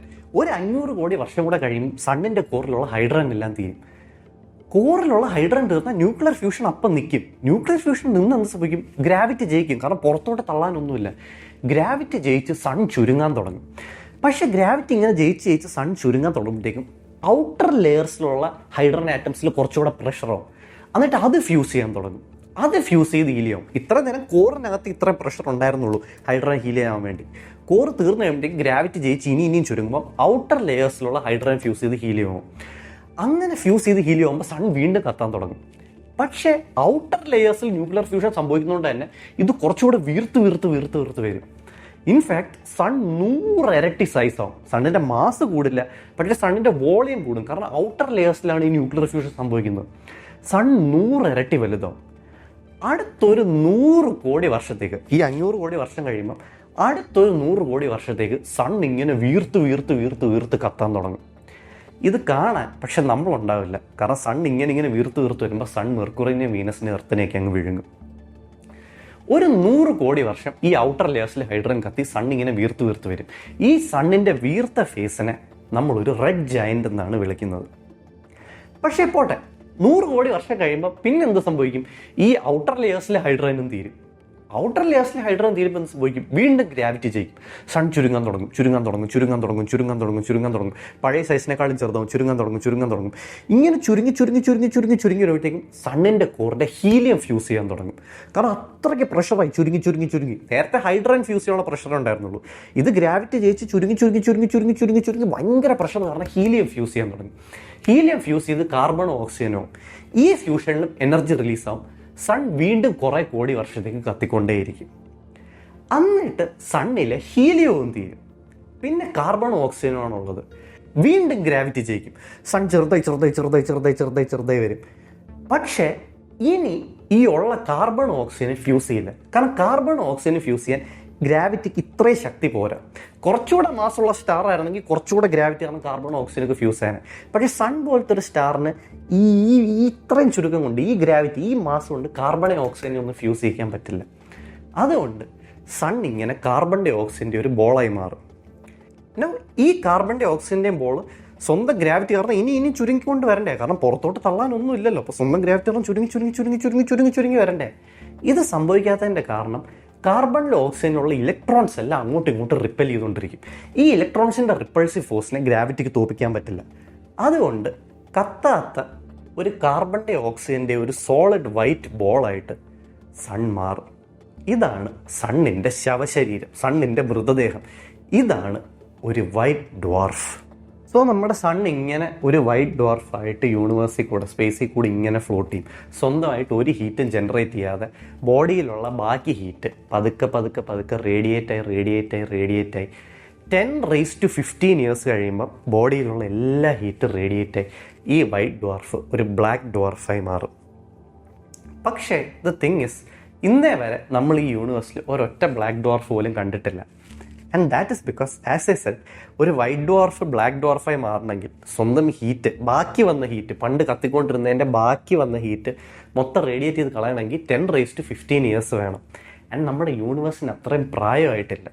In fact നമ്മുടെ യൂണിവേഴ്സിന് അതിൻ്റെ 1% പ്രായം പോലും ആയിട്ടില്ല. സോ ആസ് ഓഫ് നൗ ആസ്ട്രോണോമേഴ്സിന് വൈറ്റ് ഡ്വാർഫ്സിനെ മാത്രം ഒബ്സർവ് ചെയ്യാൻ സാധിച്ചിട്ടുള്ളൂ, ഒരു ബ്ലാക്ക് ഡ്വാർഫിനെ പോലും കാണാൻ സാധിച്ചിട്ടില്ല. ഓക്കെ, സോ നമ്മൾ റെഡ് ജയൻസ് എന്താ, വൈറ്റ് ഡ്വാർഫ്സ് എന്താ, ബ്ലാക്ക് ഡ്വാർഫ്സ് എന്താ എല്ലാം മനസ്സിലാക്കി. ഇവിടെ നമ്മൾ ശ്രദ്ധിക്കേണ്ട കാര്യം എന്തെന്ന് പറഞ്ഞാൽ, ഇവിടെ ഞാൻ സൺ ഒരു എക്സാമ്പിളായിട്ട് യൂസ് ചെയ്യുന്നേ ഉള്ളൂ. സണ്ണിന് താഴെ മാസമുള്ളതോ സണ്ണിൻ്റെ അതേ മാസമുള്ളതോ, ഇൻഫാക്ട് സണ്ണിനേക്കാളും 4-5 ഇരട്ടി കൂടുതൽ മാസമുള്ളതോ എല്ലാ സ്റ്റാർസിൻ്റെയും ഡെത്ത് ഇതുപോലെ തന്നെ ആയിരിക്കും. ആദ്യം റെഡ് ജയൻ്റ് ആവും, പിന്നെ വൈറ്റ് ഡ്വാർഫ് ആവും, ഇവൻച്വലി ഒരു ബ്ലാക്ക് ഡ്വാർഫ് ആവും. എന്നാണ് ഞാൻ പറയുന്നത്. സൺ ഇവിടെ ഒരു എക്സാമ്പിളായിട്ട് ഉപയോഗിച്ചു എന്നേ ഉള്ളൂ.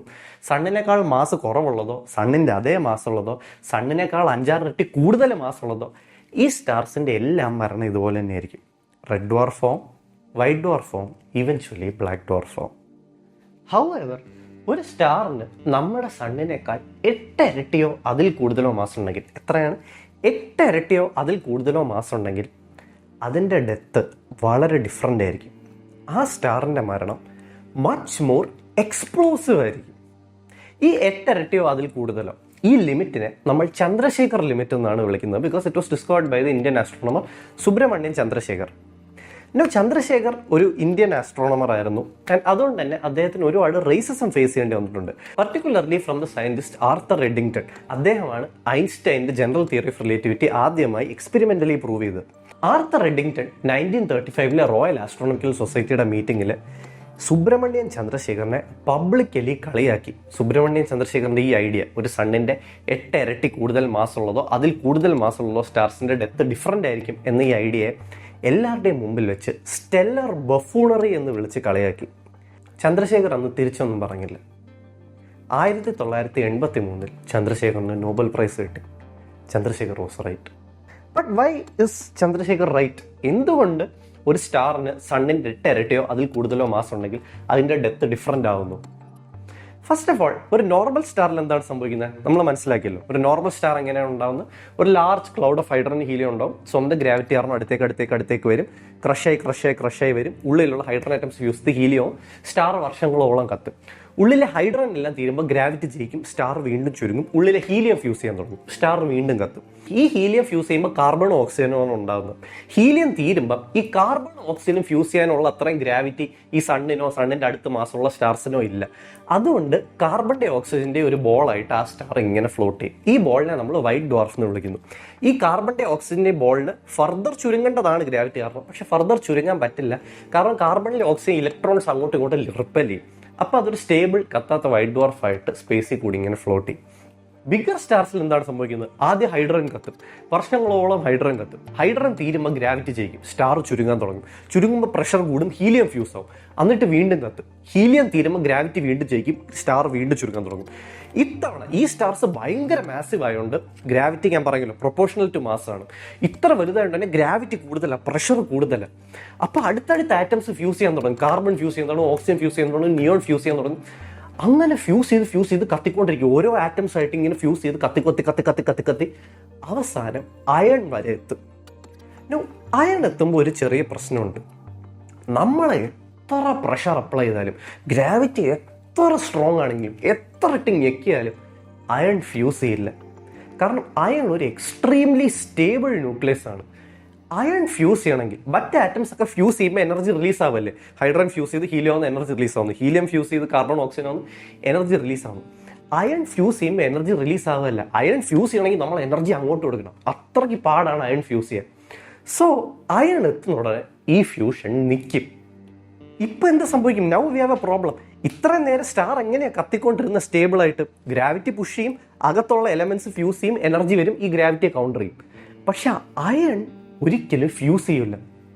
അതുകൊണ്ട് തന്നെ ഈ ഗ്രാവിറ്റിക്ക് എതിരെ പുഷ് ചെയ്യാനുള്ള എനർജി ഇല്ല സ്റ്റാറിന് പെട്ടെന്ന്. അതുകൊണ്ട് ഗ്രാവിറ്റി ജയിക്കാൻ തുടങ്ങും.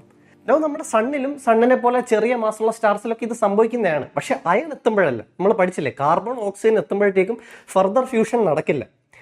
പക്ഷെ അത് പിന്നെ ഫർദർ ചുരുങ്ങാത്തതിന്റെ കാരണം ഈ കാർബണിലെ ഓക്സിജനിലെ ഇലക്ട്രോൺസ് അങ്ങോട്ടും ഇങ്ങോട്ടും റിപ്പൽ ചെയ്യുന്ന കാരണം അത് ഈ ഗ്രാവിറ്റിയെ കൗണ്ടർ ചെയ്തോളും. അതുകൊണ്ട് കത്താത്തൊരു വൈറ്റ് ഡ്വാർഫായിട്ട് കാർബണിന്റെ ഓക്സിജന്റെ ബോളായിട്ട് അതിങ്ങനെ നീങ്ങും. പക്ഷെ ഇതുപോലത്തെ മാസീവ് സ്റ്റാർസിൽ, സണ്ണിൻ്റെ 8 ഇരട്ടിയോ അതിൽ കൂടുതലോ മാസമുള്ള സ്റ്റാർസിൽ gravity is also so huge. ഇത്രയും മാസമുള്ളതുകൊണ്ട് ഗ്രാവിറ്റി അത്രയ്ക്ക് കൂടുതലാണ്. അതുകൊണ്ട് ഈ അയൺ ബോളിലെ ഇലക്ട്രോൺസിന് റിപ്പൽ ചെയ്ത് ഈ ഗ്രാവിറ്റിയെ തടയാൻ പറ്റില്ല. ഗ്രാവിറ്റി സോ സ്ട്രോങ് ആയിട്ട് അത് ഈ ഇലക്ട്രോണിനെ കൂടി ഇട്ട് ഞെക്കാൻ തുടങ്ങും. ഈ ഇലക്ട്രോൺസ് എല്ലാം ഞെരുങ്ങി നീങ്ങാൻ സ്ഥലമില്ലാതെ എന്ത് സംഭവിക്കും? ഇലക്ട്രോൺസ് പ്രോട്ടോൺസ് ആയിട്ട് കൊളൈഡ് ചെയ്യാൻ തുടങ്ങും. പ്രോട്ടോൺസ് കൊളൈഡ് ചെയ്യുമ്പോൾ ന്യൂട്രോണും കിട്ടും, ന്യൂട്രിനോയും കിട്ടും. ന്യൂട്രിനോ എന്ന് പറയുന്നത് നമ്മുടെ യൂണിവേഴ്സിൽ ഒരുപാട് കാണാൻ പറ്റുന്ന ഒരു പാർട്ടിക്കിളാണ്. ന്യൂട്രിനോ ചാർജ്ലെസ് ആണ്, ഭയങ്കര ചെറുതാണ്. ഇൻഫാക്ട് ഇപ്പം എൻ്റെ ശരീരത്തിലൂടെ ട്രില്യൺസ് ഓഫ് ന്യൂട്രിനോ കടന്നു പോകുന്നുണ്ട്. പക്ഷേ എൻ്റെ ശരീരമായിട്ട് ഇൻട്രാക്ട് ചെയ്യില്ല. കാരണം ന്യൂട്രിനോ അത്രയ്ക്ക് ചെറുതാണ്. ന്യൂട്രിനോന് ചാർജ് ഇല്ലാത്തതുകൊണ്ട് അത് ഇലക്ട്രോമാഗ്നറ്റിക് ഫോഴ്സ് വെച്ച് ഇൻട്രാക്ട് ചെയ്യില്ല ബോഡിയായിട്ട്, അല്ല ഓരോ ഒബ്ജക്ട്സുമായിട്ട്. ന്യൂട്രിനോ ഇങ്ങനെ കയറി പോയിക്കൊണ്ടേയിരിക്കും. പക്ഷേ ഈ അയൺ ബോൾ സോ ഡെൻസ്, അത് ഗ്രാവിറ്റി ജയിച്ച് അത് അത്രയ്ക്ക് ഡെൻസാ. ഈ ന്യൂട്രിനോവിനകത്തൂടെ കയറി പോകാൻ പറ്റില്ല. ന്യൂട്രിനോ ഇടിക്കും അയൺ ബോളിൽ. ഇത്രയും ന്യൂട്രിനോ കയറി ഈ അയൺ ബോളിൽ ഇടിക്കും. ഒന്നാമത് ഇത്ര സാധനം ഇങ്ങനെ ഇരിക്കി വെച്ചേക്കുക, ഇത്ര ചെറുതായിട്ട് വെച്ചേക്കുക. അതിൽ ഇത്ര ഹൈ എനർജി ന്യൂട്രിനോ ഇടിക്കുമ്പം എല്ലാം കൂടെ പൊട്ടിത്തെറിയും. ഈ പൊട്ടിത്തെറിയാണ് ഒരു സൂപ്പർനോവ. ഒരു സൂപ്പർനോവ എന്ന് പറയുന്നത് ഒരിക്കലും ഒരു ചെറിയ എക്സ്പ്ലോഷൻ അല്ല. It is extraordinarily huge. So huge that sometimes a supernova is brighter than the entire galaxy that contains it. Supernovas കൂടെ സംഭവിക്കാറുണ്ട് നമ്മുടെ ഈ ഗാലക്സി തന്നെ, നമ്മുടെ മിൽക്കി വേ ഗാലക്സി, നമ്മുടെ സോളാർ സിസ്റ്റം ഒക്കെ നമ്മുടെ മിൽക്കി വേ ഗാലക്സിയിലാണുള്ളത്. നമ്മുടെ മിൽക്കി വേ ഗാലക്സി തന്നെ റഫ്ലി ഓരോ 100 വർഷം ഒരു സൂപ്പർനോവ സംഭവിക്കാറുണ്ട്. നമ്മളിൽ നിന്നും 600 ലൈറ്റ് ഇയർ അകലെ ബീറ്റൽ ജ്യൂസ് എന്ന് പറഞ്ഞൊരു സ്റ്റാർ ഉണ്ട്. ബീറ്റൽ ജ്യൂസിനെ നമുക്ക് ഒറയൺ കോൺസ്റ്റലേഷന്റെ ടോപ്പ് ലെഫ്റ്റ് ഷോൾഡറിൽ കാണാൻ സാധിക്കും. നമ്മൾ മുമ്പ് സ്റ്റാർസിനെ കാറ്റഗറൈസ് ചെയ്ത് നിങ്ങൾക്ക് ഓർമ്മയുണ്ട്. സ്റ്റാർസിന്റെ സൈസ് അനുസരിച്ച് smallest red stars, bigger yellow stars, even bigger white stars and the biggest blue stars. Beetal juice ആയ കാലത്ത്, അത് പണ്ട് ജനിച്ച സമയത്ത് ഒരു മാസിവ് ബ്ലൂ സ്റ്റാർ ആയിരുന്നു. പക്ഷേ ബീറ്റൽ ജ്യൂസ് അതിൻ്റെ മരണത്തിനോട് അടുത്തിരിക്കുന്നു. ആസ്ട്രോണോമേഴ്സ് പ്രെഡിക്റ്റ് ചെയ്യുന്നത് അടുത്ത 1,00,000 വർഷത്തിൽ എപ്പോൾ വേണമെങ്കിലും ബീറ്റൽ ജ്യൂസ് ഒരു സൂപ്പർനോവയായിട്ട് എക്സ്പ്ലോഡ് ചെയ്യാമെന്നാണ്. അങ്ങനെ ബീറ്റൽ ജ്യൂസ് എക്സ്പ്ലോഡ് ചെയ്യുകയാണെങ്കിൽ നമുക്ക് ആകാശത്ത് ഫുൾ മൂണിൻ്റെ അത്രയും ബ്രൈറ്റ് ആയിട്ടുള്ള ഒരു ലൈറ്റ് കാണാൻ സാധിക്കും. അത് 3 മാസത്തേക്ക്. അത്രയ്ക്ക് മാസീവ് ആയിരിക്കും ആ explosion. But in fact some scientist believe that Betelgeuse already പൊട്ടിത്തെറിച്ച് കഴിഞ്ഞു. The problem is Betelgeuse already പൊട്ടിത്തെറിച്ചോ ഇല്ലയോ എന്ന് നമുക്ക് അറിയാൻ പറ്റില്ല. കാരണം Betelgeuse 600 light years away. അതായത് ലൈറ്റിന് ബീറ്റൽ ജ്യൂസിന് നമ്മളിലേക്ക് എത്തണമെങ്കിൽ 600 വർഷം എടുക്കും. അതായത് ഇന്ന് ബീറ്റൽ ജ്യൂസ് പൊട്ടിത്തെറിച്ചാൽ 600 വർഷം കഴിഞ്ഞിട്ടേ ഭൂമിയിലുള്ളവർക്ക് അത് കാണാൻ സാധിക്കും. അപ്പം Betelgeuse let's say around 1425 Betelgeuse പൊട്ടിത്തെറിച്ചെങ്കിൽ ഇന്ന് നമുക്ക് കാണാൻ സാധിക്കും. നമ്മുടെ മിൽക്കി വേയിൽ അവസാനം സ്പോട്ട് ചെയ്ത സൂപ്പർനോവ 1604 3 ആഴ്ചത്തേക്ക് ആകാശത്ത് ഒരു ബ്രൈറ്റ് സ്പോട്ട് കാണാൻ സാധിക്കുമായിരുന്നു. ഇത് ഗാലീലിയോയും കെപ്ലറും എല്ലാവരും ഒബ്സർവ് ചെയ്തു. And it has been rightfully called Kepler's supernova. അതുപോലെ നമ്മൾ അവസാനം ഒബ്സർവ് ചെയ്ത സൂപ്പർനോവ 1987 അത് പക്ഷേ നമ്മുടെ മിൽക്കി വേ ഗാലക്സിയിലല്ല, നിയർ ബൈ ഗാലക്സിയായ ലാർജ് മെസലനിക് ക്ലൗഡിലായിരുന്നു. സൂപ്പർനോവയെ പറ്റി ഇനി ഒരുപാട് ഇൻട്രസ്റ്റിംഗ് കാര്യങ്ങളുണ്ട്. നമുക്ക് സമയമില്ല, ബട്ട് സ്റ്റിൽ നമുക്കൊന്ന് ഡിസ്കസ് ചെയ്യാം, നല്ല രസമാണ്. സോ നമ്മൾ ബീറ്റൽ ജ്യൂസിനെ പറ്റി ഡിസ്കസ് ചെയ്യില്ല. ബീറ്റൽ ജ്യൂസ് 600 ലൈറ്റ് ഇയേഴ്സ് അവയാണ്. ബീറ്റൽ ജ്യൂസ് സൂപ്പർനോവയായിട്ട് എക്സ്പ്ലോഡ് ചെയ്യുകയാണെങ്കിൽ നമുക്കൊരു ഫുൾ മൂൺ പോലെ 3 മാസത്തേക്ക് കാണാൻ സാധിക്കും. But what will happen, let's say if a nearer star explodes, what will happen if the sun goes supernova? No, നമ്മുടെ സൺ ഒരിക്കലും സൂപ്പർനോവ ആവില്ല, നമ്മൾ ഡിസ്കസ് ചെയ്യല്ലോ. ഒരു സണ്ണിനേക്കാൾ 8 ഇരട്ടി മാസം അതിൽ കൂടുതലുള്ള സ്റ്റാർസ് സൂപ്പർനോവയായിട്ട് എക്സ്പ്ലോഡ് ചെയ്യും. സണ്ണൊക്കെ വെറുതെ വൈറ്റ് ഡ്വാർഫ് ആയിട്ട് പോയുള്ളൂ. പക്ഷേ hypothetically what would happen if the sun went supernova? If the sun went supernova, it would be equivalent to blasting a nuclear bomb in front of your eye. നിങ്ങളുടെ കണ്ണിൻ്റെ മുമ്പിൽ ഒരു nuclear bomb പൊട്ടിത്തെറിച്ച എന്തായിരിക്കും അവസ്ഥ? അതായിരിക്കും സൺ സൂപ്പർനോവ ആയാലുള്ള അവസ്ഥ. അത്രയ്ക്ക് എനർജി റിലീസാവും. നീഡ്ലെസ് ടു സേ, ഭൂമി ഭസ്മവും. But the sun is just 8 light minutes away. സണ്ണിൽ നിന്ന് ലൈറ്റിന് ഭൂമി വരെ 8 മിനിറ്റ് എടുക്കും. Sun is relatively not that far away.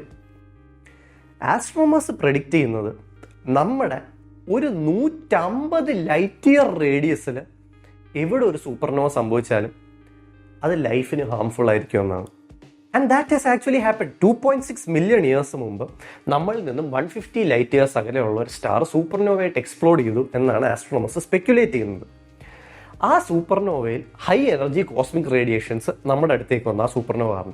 ആ കോസ്മിക് റേഡിയേഷൻ എർത്തിലെ അറ്റ്മോസ്ഫിയറായിട്ട് ഇൻട്രാക്ട് ചെയ്തിട്ട് നെഗറ്റീവ്ലി ചാർജ് പാർട്ടിക്കിൾസ് ആയ മ്യൂയോൺസ് റിലീസ് ചെയ്തു. മ്യൂയോൺസ് നെഗറ്റീവ്ലി ചാർജ്ഡാണ്, പക്ഷേ ഇലക്ട്രോണേക്കാളും 200 ടൈംസ് മോർ മാസീവ് ആണ്. അതുകൊണ്ട് തന്നെ ഒരു ലാർജ് ഡോസ് നമുക്ക് ഹാംഫുൾ ആണ്. അന്നത്തെ നമ്മുടെ ഹ്യൂമൻ ആൻസസ്റ്റേഴ്സിൻ്റെ ബോഡി കൂടൊക്കെ ഇത് പാസ് ചെയ്തു. ചെറിയ ആനിമൽസിൻ്റെ ബോഡി കൂടൊക്കെ പാസ് ചെയ്തു. റാബിറ്റ്സിൻ്റെയും റാറ്റ്സിൻ്റെയും മങ്കീസിൻ്റെയും എല്ലാത്തിൻ്റെയും ബോഡി കൂടെ പാസ് ചെയ്തു. പക്ഷെ നമ്മുടെ ബോഡി ചെറുതാണ്. സോ നമ്മുടെ ബോഡിക്കകത്തൂടെ ഇതങ്ങ് പാസ് ത്രൂ ചെയ്യും. ഓൾസോ നമ്മുടെ ബോഡിയിൽ സെൽസും കുറവാണ്. So the chances of mutation are also less. Plus നമുക്ക് മരത്തിൻ്റെ അടിയിൽ ഒളിക്കാം, ഗുഹയ്ക്കകത്ത് കയറി ഒളിക്കാം, എന്തിനെങ്കിലും അടിയിൽ ഷെൽട്ടർ എടുക്കാം. അതുകൊണ്ട് നമ്മുടെ ബോഡിക്കകത്തൂടെ പാസ് ചെയ്ത റേഡിയേഷൻ റിലേറ്റീവ്ലി കുറവായിരുന്നു. പക്ഷേ ലാർജ് ആനിമൽസ്, അന്നത്തെ നമ്മൾ മെഗാഫോണ എന്ന് വിളിക്കും, ലാർജ് ആനിമൽസിന് അവരുടെ ശരീരത്തിനകത്ത് ഒരുപാട് സെൽസ് ഉണ്ട്. ഈ സെൽസ് എല്ലാം ഈ മ്യൂൺസ് ഈ റേഡിയേഷനോട് എക്സ്പോസ്ഡ് ആയി സെൽസ് മ്യൂട്ടേറ്റഡ് ആവാനുള്ള ചാൻസ് കൂടി, ക്യാൻസർ വരാനുള്ള ചാൻസ് കൂടി. ഓൾസോ ഇവർക്ക് അങ്ങനെ ഷെൽട്ടർ എടുക്കാൻ പറ്റില്ലല്ലോ. ഗുഹയ്ക്കകത്തോട്ടും പൊത്തിനകത്തോട്ടും മരത്തിൻ്റെ അടിയിലൊന്നും കയറി ഷെൽട്ടർ എടുക്കാൻ പറ്റില്ല. സോ ഇവർ കോൺസ്റ്റന്റ്ലി എക്സ്പോസ്ഡ് ആയിരുന്നു. ഓവർ ദ ഇയേഴ്സ് ഈ DNA ഡാമേജ് കൺസിസ്റ്റന്റ്ലി സംഭവിച്ച് ഒരുപാട് മെഗാഫോണയ്ക്ക് എക്സ്റ്റിങ്ഷൻ സംഭവിച്ചു. പക്ഷേ അന്ന് എക്സ്റ്റിങ്ഷൻ സംഭവിക്കാത്തൊരു സ്പീഷീസാണ് ഇന്നത്തെ ബ്ലൂ വെയിൽസ് ആൻഡ് ആൻസസ്റ്റേഴ്സ്. കാരണം ബ്ലൂ വെയിൽസ് ഓഷൻ്റെ അടിയിൽ 50 to 100 മീറ്റേഴ്സ് റേഞ്ചിലാണ് ജനറലി താമസിക്കാറ്. അതുകൊണ്ട് തന്നെ വരുന്ന മ്യൂൺസിനെല്ലാം വെള്ളം അങ്ങ് അബ്സോർബ് ചെയ്യും. അതുകൊണ്ട് ഇവർക്കൊരു ലാർജ് ഡോസ് ഓഫ് റേഡിയേഷൻ കൊണ്ടില്ല. അതുകൊണ്ടാണ് ഇന്നത്തെ largest species on the planet blue Wales ആയിരിക്കുന്നത്. ബ്ലൂ വെയിൽസ് ഭൂമിയിലെ ലാർജസ്റ്റ് സ്പീഷീസ് ആവാൻ കാരണം 150 ലൈറ്റ് ഇയർ അകലെ ഒരു സ്റ്റാർ സൂപ്പർനോവയായിട്ട് എക്സ്പ്ലോഡ് ചെയ്തതുകൊണ്ടാണെന്നാണ് ആസ്ട്രോണോമേഴ്സ് സ്പെക്യുലേറ്റ് ചെയ്യുന്നത്. ഓക്കെ, സോ ഒരു സൂപ്പർനോവ എന്താണെന്ന് നമ്മൾ മനസ്സിലാക്കി. ഇനി നമുക്ക് 2 കാര്യങ്ങളും കൂടെ മനസ്സിലാക്കാനുണ്ട്: ന്യൂട്രോൺ സ്റ്റാർസും ബ്ലാക്ക് ഹോൾസും. അതിനു മുമ്പ് നമുക്ക് ജസ്റ്റ് ഒരു 30 സെക്കൻഡിൽ ഇത്രയും പഠിച്ചൊന്ന് റീക്യാപ്പ് ചെയ്യാം. ഓക്കെ, സണ്ണിനേക്കാൾ 8 ഇരട്ടിയോ അതിൽ കൂടുതലോ മാസമുള്ള സ്റ്റാർസിൽ സ്വന്തം ഗ്രാവിറ്റിയുടെ ഇൻവേർട്ട് പുഷ് കാരണം ആദ്യം ഹൈഡ്രജൻ ഫ്യൂസ് ചെയ്യും, പിന്നെ ഹീലിയം ഫ്യൂസ് ചെയ്യും, പിന്നെ കാർബൺ, നിയോൺ, ഓക്സിജൻ ഓരോന്ന് ഫ്യൂസ് ചെയ്ത് അവസാനം അയൺ എത്തും. അയൺ ഫ്യൂസ് ചെയ്യില്ല. അതുകൊണ്ട് തന്നെ ഈ ഗ്രാവിറ്റിയെ കൗണ്ടർ ചെയ്യാൻ ഒന്നുമില്ല. പെട്ടെന്ന് ഗ്രാവിറ്റി ജയിച്ച് ഇത് ഉള്ളിലോട്ട് ഇങ്ങനെ പോകാൻ തുടങ്ങും. ഉള്ളിലോട്ട് ഇങ്ങനെ ചതയുമ്പോൾ അയണിലെ ഇലക്ട്രോൺസും പ്രോട്ടോൺസും കൂടെ തമ്മിലിടിച്ച് അങ്ങ് ഫ്യൂസ് ചെയ്യും. എന്നിട്ട് ന്യൂട്രോൺസും ന്യൂട്രിനോസും ആവും. ന്യൂട്രിനോസ് ഹൈ എനർജി പാർട്ടിക്കിൾസാണ്. ഈ ന്യൂട്രിനോൾസ് ഈ ഡെൻസ് വോളിൽ ഇങ്ങനെ ഇടിച്ചിടിച്ചിടിച്ച് എല്ലാം കൂടെ പൊട്ടിത്തെറിക്കും. ഇതാണ് ഒരു സൂപ്പർനോവ. ഈ പൊട്ടിത്തെറിയിൽ ഇത് കംപ്ലീറ്റ്ലി നശിക്കില്ല. ഈ ഡെൻസ് കൂടെ കംപ്ലീറ്റ്ലി നശിക്കില്ല. ഒരു കഷ്ണം ബാക്കി വരും. ഈ ബാക്കി വരുന്ന കഷ്ണം ഫുൾ ന്യൂട്രോൺസ് ആണ്. കാരണം ഞാൻ പറഞ്ഞില്ലേ നേരത്തെ, ഇലക്ട്രോൺസ് പ്രോട്ടോൺസ് ഫ്യൂസ് ചെയ്ത് ന്യൂട്രോൺസ് അതിലെ ന്യൂട്രോൺസ് പോയി. ഇനി ന്യൂട്രോൺസേ ബാക്കിയുള്ളൂ. പിന്നെ മുമ്പ് ഉണ്ടായിരുന്ന ന്യൂട്രോൺസ് ഉണ്ട്. എല്ലാം കൂടെ ഒരു ന്യൂട്രോൺസ് മാത്രമുള്ള ഒരു കഷ്ണം ഇങ്ങനെ ബാക്കി വരും. ഈ കഷ്ണത്തിൻ്റെ സൈസ് ഭയങ്കര ഇമ്പോർട്ടൻ്റ്. ഈ കഷ്ണം അത്രയ്ക്ക് വലുതല്ലെങ്കിൽ, ലെറ്റ്സ് സേ സണ്ണിൻ്റെ സൈസേ ഉള്ളൂ, അല്ലെങ്കിൽ സണ്ണിൻ്റെ ഇരട്ടി സൈസേ ഉള്ളൂ, അല്ലെങ്കിൽ സണ്ണിനേക്കാൾ കുറച്ച് സൈസേ ഉള്ളൂ, അത്രേ ഉള്ളെങ്കിൽ ഇത് സ്വന്തം ഗ്രാവിറ്റി കാരണം ഇങ്ങനെ ചുരുങ്ങാൻ തുടങ്ങും. എന്നിട്ട് ഒരു 10-25 കിലോമീറ്റർ വീതി ആകുമ്പോഴത്തേക്കും ഈ ചുരുങ്ങൽ നിൽക്കും. കാരണം ഈ ന്യൂട്രോൺസ് എല്ലാം തമ്മിൽ ഇടിച്ച് അതിനെ കൂടെ കൗണ്ടർ ചെയ്യാനുള്ള പവർ ഗ്രാവിറ്റിക്കില്ല. കാരണം ഇതിന് ഇത്രയും മാസേ ഉള്ളൂ. സോ ഒരു 10-25 കിലോമീറ്റർ വീതി ആകുമ്പോഴത്തേക്കും ഈ ചുരുങ്ങൽ നിൽക്കും. അത്രയും വീതിയിൽ ഇത് ന്യൂട്രോൺസ് മാത്രമുള്ള ഒരു ഡെൻസ് ബോളോ. ഈ ബോളിനെ നമ്മൾ ന്യൂട്രോൺ സ്റ്റാർ എന്ന് വിളിക്കും. Neutron stars are particularly infamous for be extremely dense. കാരണം ഇത്രയും മാസമുള്ള സാധനം ചിലപ്പോൾ സണ്ണിൻ്റെ മാസമാണോ അല്ലെങ്കിൽ അതിൻ്റെ ഇരട്ടി മാസമാണോ, അത്രയും വലിയൊരു സാധനത്തിനെ നമ്മളൊരുമാതിരി കൊച്ചിയുടെ വീതിയാക്കി വെച്ചേക്കുക. അതുകൊണ്ട് ഇത് ഭയങ്കര ഡെൻസാണ്. ഇൻഫാക്ട് ഒരു കൈക്കുമ്പിളിൻ്റെ അളവ് ന്യൂട്രോൺ സ്റ്റാറിന് മൗണ്ട് എവറസ്റ്റിൻ്റെ അത്ര വെയിറ്റ് ആണ്. അത്രയ്ക്ക് ഡെൻസാണ്. No there's a second possibility. നമ്മൾ ഡിസ്കസ് ചെയ്യല്ലോ, സൂപ്പർനോവ എക്സ്പ്ലോഷനിൽ ഒരു കഷ്ണം ബാക്കി വരും. ആ കഷ്ണത്തിന് സണ്ണിൻ്റെ 2.5 ഇരട്ടിയോ അതിൽ കൂടുതലോ മാസം ഉണ്ടെങ്കിൽ, അത്രയും മാസം ഉണ്ടെങ്കിൽ പിന്നെ ഒന്നും ചെയ്യാൻ പറ്റില്ല. അത്രയ്ക്ക് ഗ്രാവിറ്റി അത്രയ്ക്ക് സ്ട്രോങ് ആയതുകൊണ്ട് ഈ സാധനം ഒറ്റയടിക്കങ്ങ് ഇംപ്ലോഡ് ചെയ്യും. ഭയങ്കര സ്പീഡിൽ ഇംപ്ലോഡ് ചെയ്യും. ന്യൂട്രോൺസ് തമ്മിലുള്ള പ്രഷറിനൊന്നും ഇതിനെ തടയാൻ പറ്റില്ല. എല്ലാം കൂടെ സ്വന്തം ഗ്രാവിറ്റിയിൽ ഇംപ്ലോഡ് ചെയ്ത് ഒരു സിംഗിൾ പോയിന്റ് ഇൻ സ്പേസ് ആവും. ഒരു ഫുൾ സ്റ്റോപ്പിൻ്റെ അത്രയാവും. അത്രയ്ക്ക് ഒരു സിംഗിൾ പോയിന്റ് ഇൻ സ്പേസ് ആവും. ഈ ഇംപ്ലോഡ് ചെയ്യുമ്പോൾ ഉണ്ടാകുന്ന സാധനത്തിനെയാണ് നമ്മളൊരു ബ്ലാക്ക് ഹോൾ എന്ന് വിളിക്കുന്നത്. ഞാൻ പറഞ്ഞില്ലേ, ചിലപ്പോൾ സണ്ണിൻ്റെ 10 ഇരട്ടി മാസം ഉണ്ടായിരുന്ന ഒരു കഷ്ണമായിരിക്കും. അത്രയും മാസം ഒരു സിംഗിൾ സ്പേസിലോട്ട് ഇംപ്ലോഡ് ചെയ്തു, സിംഗിൾ പോയിന്റിലോട്ട് ഇംപ്ലോഡ് ചെയ്തു. ആ പോയിന്റിനെ നമ്മൾ സിംഗുലാരിറ്റി എന്ന് വിളിക്കും. സിംഗുലാരിറ്റി ഒരു ഫുൾ സ്റ്റോപ്പിനേക്കാൾ ചെറുതാണ്. പക്ഷേ ചിലപ്പോൾ ഒരു 10 സണ്ണിൻ്റെ മാസം കാണും. ഈ സിംഗുലാരിറ്റിക്ക് ഇത്രയും മാസം ഉള്ളതുകൊണ്ട് തന്നെ അതിന് ചുറ്റുമുള്ള ഗ്രാവിറ്റി ഭയങ്കര സ്ട്രോങ് ആണ്. അതിൻ്റെ ചുറ്റുമുള്ള റീജിയനിൽ ഗ്രാവിറ്റി സോ സ്ട്രോങ് ദാറ്റ് അത് എല്ലാത്തിനും വിഴുങ്ങും. ലെറ്റ്സ് ഞാൻ ഒരു സിംഗുലാരിറ്റിയുടെ അടുത്തോടെ നമ്മൾ സിംഗുലാരിറ്റി എന്നെ അങ്ങ് വിഴുങ്ങും. നിങ്ങളൊരു പന്തെറിഞ്ഞു, പന്തിനെ അതങ്ങ് വിഴുങ്ങും. നിങ്ങളൊരു എയറോപ്ലെയിൻ എടുത്തെറിഞ്ഞു, എയറോപ്ലെയിനെ അത് വിഴുങ്ങും. ലൈറ്റ് ആ സൈഡിൽ കൂടെ പാസ് ചെയ്തു, ലൈറ്റിനെ വിഴുങ്ങും. ഈ സിംഗുലാരിറ്റിക്ക് ചുറ്റുമുള്ള ഒരു റീജിയനെയാണ് നമ്മൾ ബ്ലാക്ക് ഹോൾ എന്ന് വിളിക്കുന്നത്. നൗ ലെറ്റ്സ് സേ നമ്മൾ സിംഗുലാരിറ്റിയുടെ അടുത്തോട്ട് ഇങ്ങനെ യാത്ര ചെയ്യണം. നമ്മൾ നോട്ടീസ് ചെയ്യും ഒരു പരിധി വരെ നമുക്ക് പോകാൻ പറ്റും. പക്ഷെ ഒരു പർട്ടിക്കുലർ ബൗണ്ടറി ക്രോസ് ചെയ്താൽ പിന്നെ ഒന്നും ചെയ്യാൻ പറ്റില്ല. സിംഗുലാരിറ്റി നമ്മളെ വിഴുങ്ങും. ഈ ബൗണ്ടറിയാണ്, സിംഗുലാരിറ്റിയിൽ നിന്ന് ഇത്ര ദൂരത്തിലാണ് ഈ ബൗണ്ടറി. ഈ ബൗണ്ടറിനെയാണ് നമ്മൾ ഇവന്റ് ഹൊറൈസൺ എന്ന് വിളിക്കുന്നത്. ഇവന്റ് ഹൊറൈസൺ ക്രോസ് ചെയ്താൽ സിംഗുലാരിറ്റി നമ്മളെ വിഴുങ്ങും. നമ്മളെന്ന് മാത്രമല്ല എല്ലാത്തിനെയും വിഴുങ്ങും. ലൈറ്റിനെ വരെ വിഴുങ്ങും. ഇവൻറ്റ് ഹൊറൈസൺ ക്രോസ് ചെയ്താൽ പിന്നെ ലൈറ്റിന് പോലും എസ്കേപ്പ് ചെയ്യാൻ പറ്റില്ല. അതുകൊണ്ട് തന്നെ സിംഗുലാരിറ്റി തൊട്ട് ഇവൻറ്റ് ഹൊറൈസൺ വരെയുള്ള ഒരു റീജിയനെയാണ് നമ്മൾ ബ്ലാക്ക് ഹോൾ എന്ന് വിളിക്കുന്നത്. സോ ഐ ഹോപ്പ് നിങ്ങൾക്കൊരു ന്യൂട്രോൺ സ്റ്റാറും ഒരു ബ്ലാക്ക് ഹോളും എന്താണെന്ന് മനസ്സിലായി. ഓക്കെ, സോ ഈ എപ്പിസോഡ് ഇതുവരെ റീക്യാപ്പ് ചെയ്യുകയാണെങ്കിൽ നമ്മൾ പ്ലാനറ്റ്സിനെ പറ്റി ഡിസ്കസ് ചെയ്തു, മൂൺസിനെ പറ്റി ഡിസ്കസ് ചെയ്തു, എക്സോ പ്ലാനറ്റ്സിനെ പറ്റി ഡിസ്കസ് ചെയ്തു, സ്റ്റാർസിൻ്റെ ലൈഫിനെ സ്റ്റാർസിൻ്റെ ഡെത്തിനെ പറ്റി ഡിസ്കസ് ചെയ്തു, സൂപ്പർനോവയെ പറ്റി ഡിസ്കസ് ചെയ്തു, white dwarfs, neutron stars, black holes എല്ലാത്തിനെയും പറ്റി ഡിസ്കസ് ചെയ്തു. അടുത്തത് നമുക്ക് ഗാലക്സീസിനെ പറ്റി ഡിസ്കസ് ചെയ്യാം. പണ്ട് എയർ പൊല്യൂഷനും ലൈറ്റ് പൊല്യൂഷനും ഒന്നും ഇല്ലാതിരുന്ന സമയത്ത് ആൾക്കാർക്ക് ആകാശത്തേക്ക് നോക്കിയാൽ ഒരു സ്ട്രിപ്പ് ഓഫ് സെലസ്റ്റിയൽ ലൈറ്റ് കാണാമായിരുന്നു.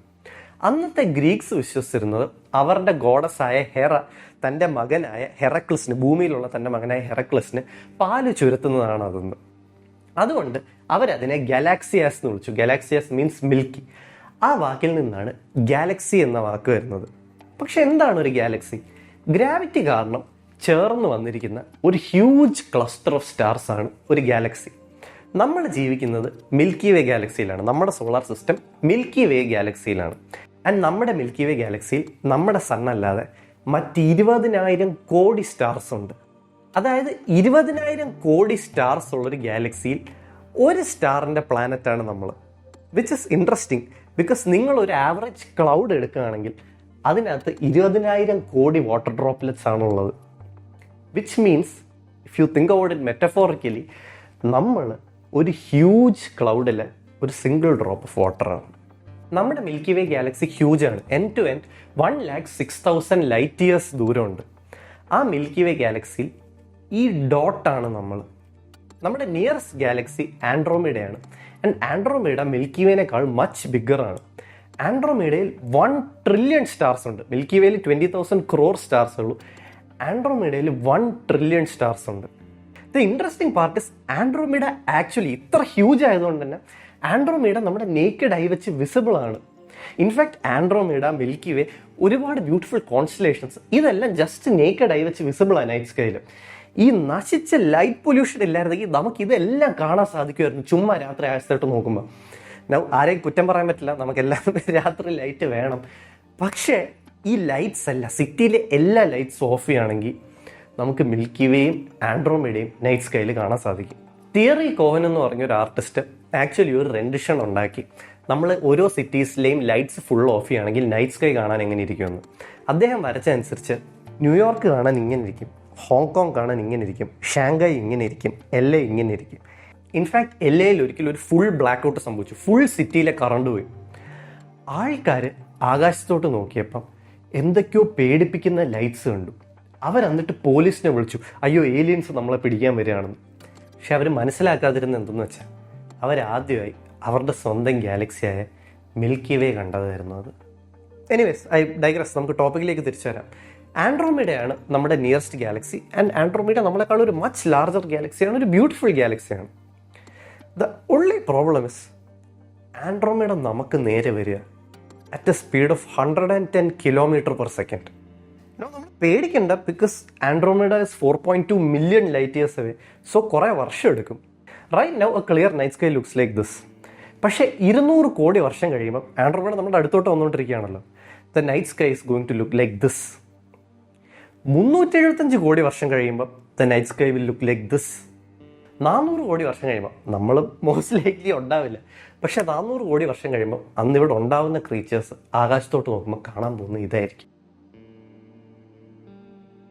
റൈറ്റ് നോ നമ്മൾ വിചാരിക്കും, ഓക്കെ ആൻഡ്രോമീഡ ഫൈനലി നമ്മളെ ഒന്ന് ഇടിക്കും, നമ്മളെല്ലാം പൊട്ടിത്തെറിക്കും, മിൽക്കി വേ ആൻഡ്രോമീഡയും കൂടെ പൊട്ടിത്തെറിക്കും.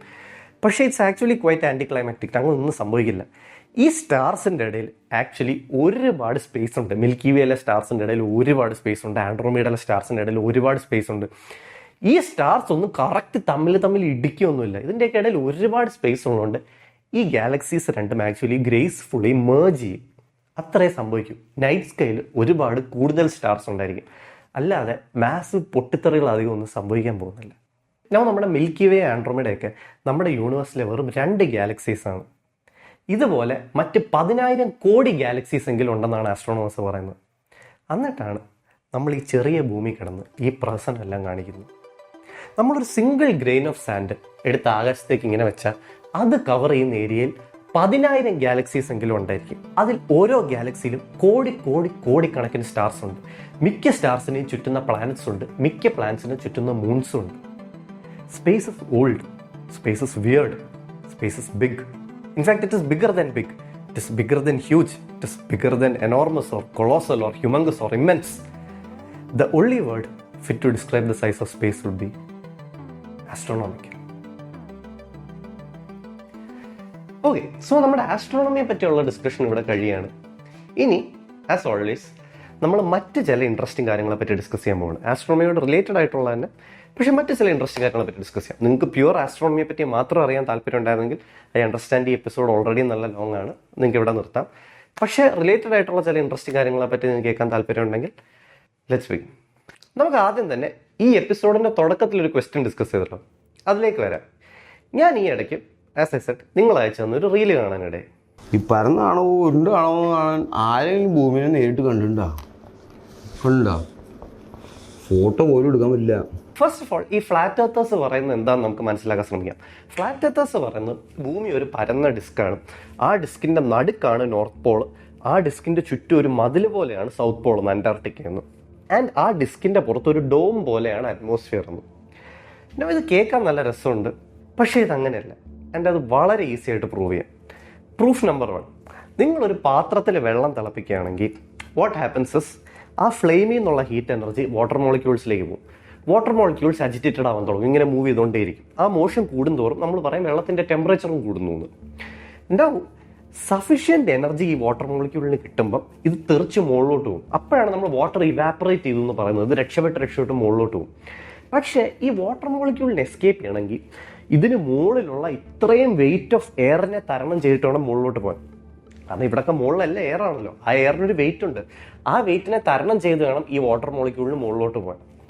സോ നമ്മൾ വെള്ളം തിളപ്പിക്കുകയാണെങ്കിൽ നമ്മൾ ശ്രദ്ധിക്കും മിനിമം 100 ഡിഗ്രി സെൽഷ്യസിലാണ് ഇത് സംഭവിച്ചു തുടങ്ങുന്നത്. 100 ഡിഗ്രി സെൽഷ്യസിൽ ആ വാട്ടർ മോളിക്യൂളിന് ഇനഫ് എനർജി കിട്ടും ഇത്രയും വെയിറ്റ് ഓഫ് എയറിനെ തരണം ചെയ്ത് മുകളിലോട്ട് എസ്കേപ്പ് ചെയ്യാൻ. പക്ഷേ നമ്മളൊരു മലയുടെ മുകളിൽ പോയിട്ട് വെള്ളം തിളപ്പിക്കുകയാണെങ്കിൽ നമ്മൾ നോട്ടീസ് ചെയ്യും വെള്ളം ആക്ച്വലി ഒരു 97 ഡിഗ്രി സെൽഷ്യസ് 98 ഡിഗ്രി സെൽഷ്യസ് ആകുമ്പോഴേ ബോയിൽ ചെയ്ത് തുടങ്ങും.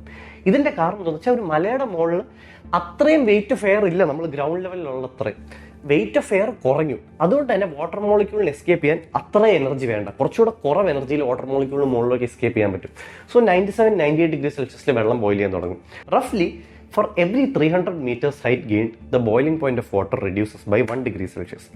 ഞാനിത് എന്തിനാണ് പറയുന്നതെന്ന് വെച്ചാൽ ഫ്ലാറ്റ് എർത്തേഴ്സിൻ്റെ മോഡൽ അനുസരിച്ച് നോർത്ത് പോൾ നടുക്ക്, സൗത്ത് പോൾ ചുറ്റും, ആൻഡ് അറ്റ്മോസ്ഫിയർ ഒരു ഡോം പോലെയാണ്. അങ്ങനെയാണെങ്കിൽ അറ്റ്മോസ്ഫിയറിന് ഏറ്റവും ഹൈറ്റ് നോർത്ത് പോളിലും സൗത്ത് പോളിൽ അറ്റ്മോസ്ഫിയറിന് ഹൈറ്റേ ഇല്ല, അറ്റ്മോസ്ഫിയർ നെഗ്ലിജിബിൾ ആയി. അങ്ങനെയാണെങ്കിൽ ഇവരുടെ മോഡൽ അനുസരിച്ച് നോർത്ത് പോളിൽ വെള്ളം തിളപ്പിക്കാൻ ഭയങ്കര പാടും, സൗത്ത് പോളിൽ വെള്ളം തിളപ്പിക്കാൻ ഭയങ്കര എളുപ്പമായിരിക്കും. കാരണം നോർത്ത് പോളിൽ ഇത്ര എയർ ഉണ്ട്, ഇത്രയും വെയിറ്റ് ഓഫ് എയറിനെ തരണം ചെയ്തിട്ട് വേണം വെള്ളത്തിന് ഇവാപ്പറേറ്റ് ചെയ്യാൻ, വാട്ടർ മോളിക്യൂൾസിന് എസ്കേപ്പ് ചെയ്യാൻ മുകളിലോട്ട്. സൗത്ത് പോളിൽ അറ്റ്മോസ്ഫിയറേ ഇല്ല, നെഗ്ലിജിബിൾ ആണ്. സോ ഒട്ടും വെയിറ്റ് ഓഫ് എയർ ഇല്ല മുകളിൽ. അപ്പോൾ വളരെ കുറച്ച് എനർജി മതി, പെട്ടെന്ന് തന്നെ വാട്ടർ മോളിക്യൂൾസ് എസ്കേപ്പ് ചെയ്ത് ഇവാപ്പറേറ്റ് ചെയ്ത് മുകളിലോട്ട് പോകാം. പക്ഷേ അതങ്ങനെയല്ല. നമ്മൾ നോർത്ത് പോളിൽ വെള്ളം തിളപ്പിച്ചാലും, ഡെൻമാർക്കിൽ വെള്ളം തിളപ്പിച്ചാലും, സൗത്ത് ആഫ്രിക്കയിൽ വെള്ളം തിളപ്പിച്ചാലും, ഓസ്ട്രേലിയ വെള്ളം തിളപ്പിച്ചാലും, അന്റാർട്ടിക്ക വെള്ളം തിളപ്പിച്ചാലും, ഇന്ത്യയിൽ വെള്ളം തിളപ്പിച്ചാലും, everywhere you will notice that at sea level water boils at 100 degree Celsius. And this can happen only if the atmosphere has the same thickness everywhere, which can only happen if the earth is a sphere with a spherical atmosphere. Now, നിങ്ങളൊരു flat എർത്തറാണ്, നിങ്ങൾക്ക് ഈ proof convincing അല്ലെങ്കിൽ വേറെ ഉണ്ട് proof. Gravity എന്താണ് നമ്മൾ discuss ചെയ്യല്ലോ. Gravity is a force by which every object on this universe attracts every other object. ഞാനും ഈ സ്ക്രീനും തമ്മിലൊരു ഗ്രാവിറ്റേഷണൽ ഫോഴ്സ് ഉണ്ട്, ഞാനും ഈ വാച്ചും തമ്മിലൊരു ഗ്രാവിറ്റേഷണൽ ഫോഴ്സ് ഉണ്ട്, ഞാനും ക്യാമറയും തമ്മിൽ ഗ്രാവിറ്റേഷണൽ ഫോഴ്സ് ഉണ്ട്, ഞാനും നിങ്ങളും തമ്മിൽ ഗ്രാവിറ്റേഷണൽ ഫോഴ്സ് ഉണ്ട്. ഈ യൂണിവേഴ്സിലെ എല്ലാ ഒബ്ജക്ട്സും അങ്ങോട്ടും ഇങ്ങോട്ടും അട്രാക്ട് ചെയ്യും. ഇതാണ് ഗ്രാവിറ്റേഷണൽ ഫോഴ്സ്. ആൻഡ് ഈ gravitational force is directly proportional to mass.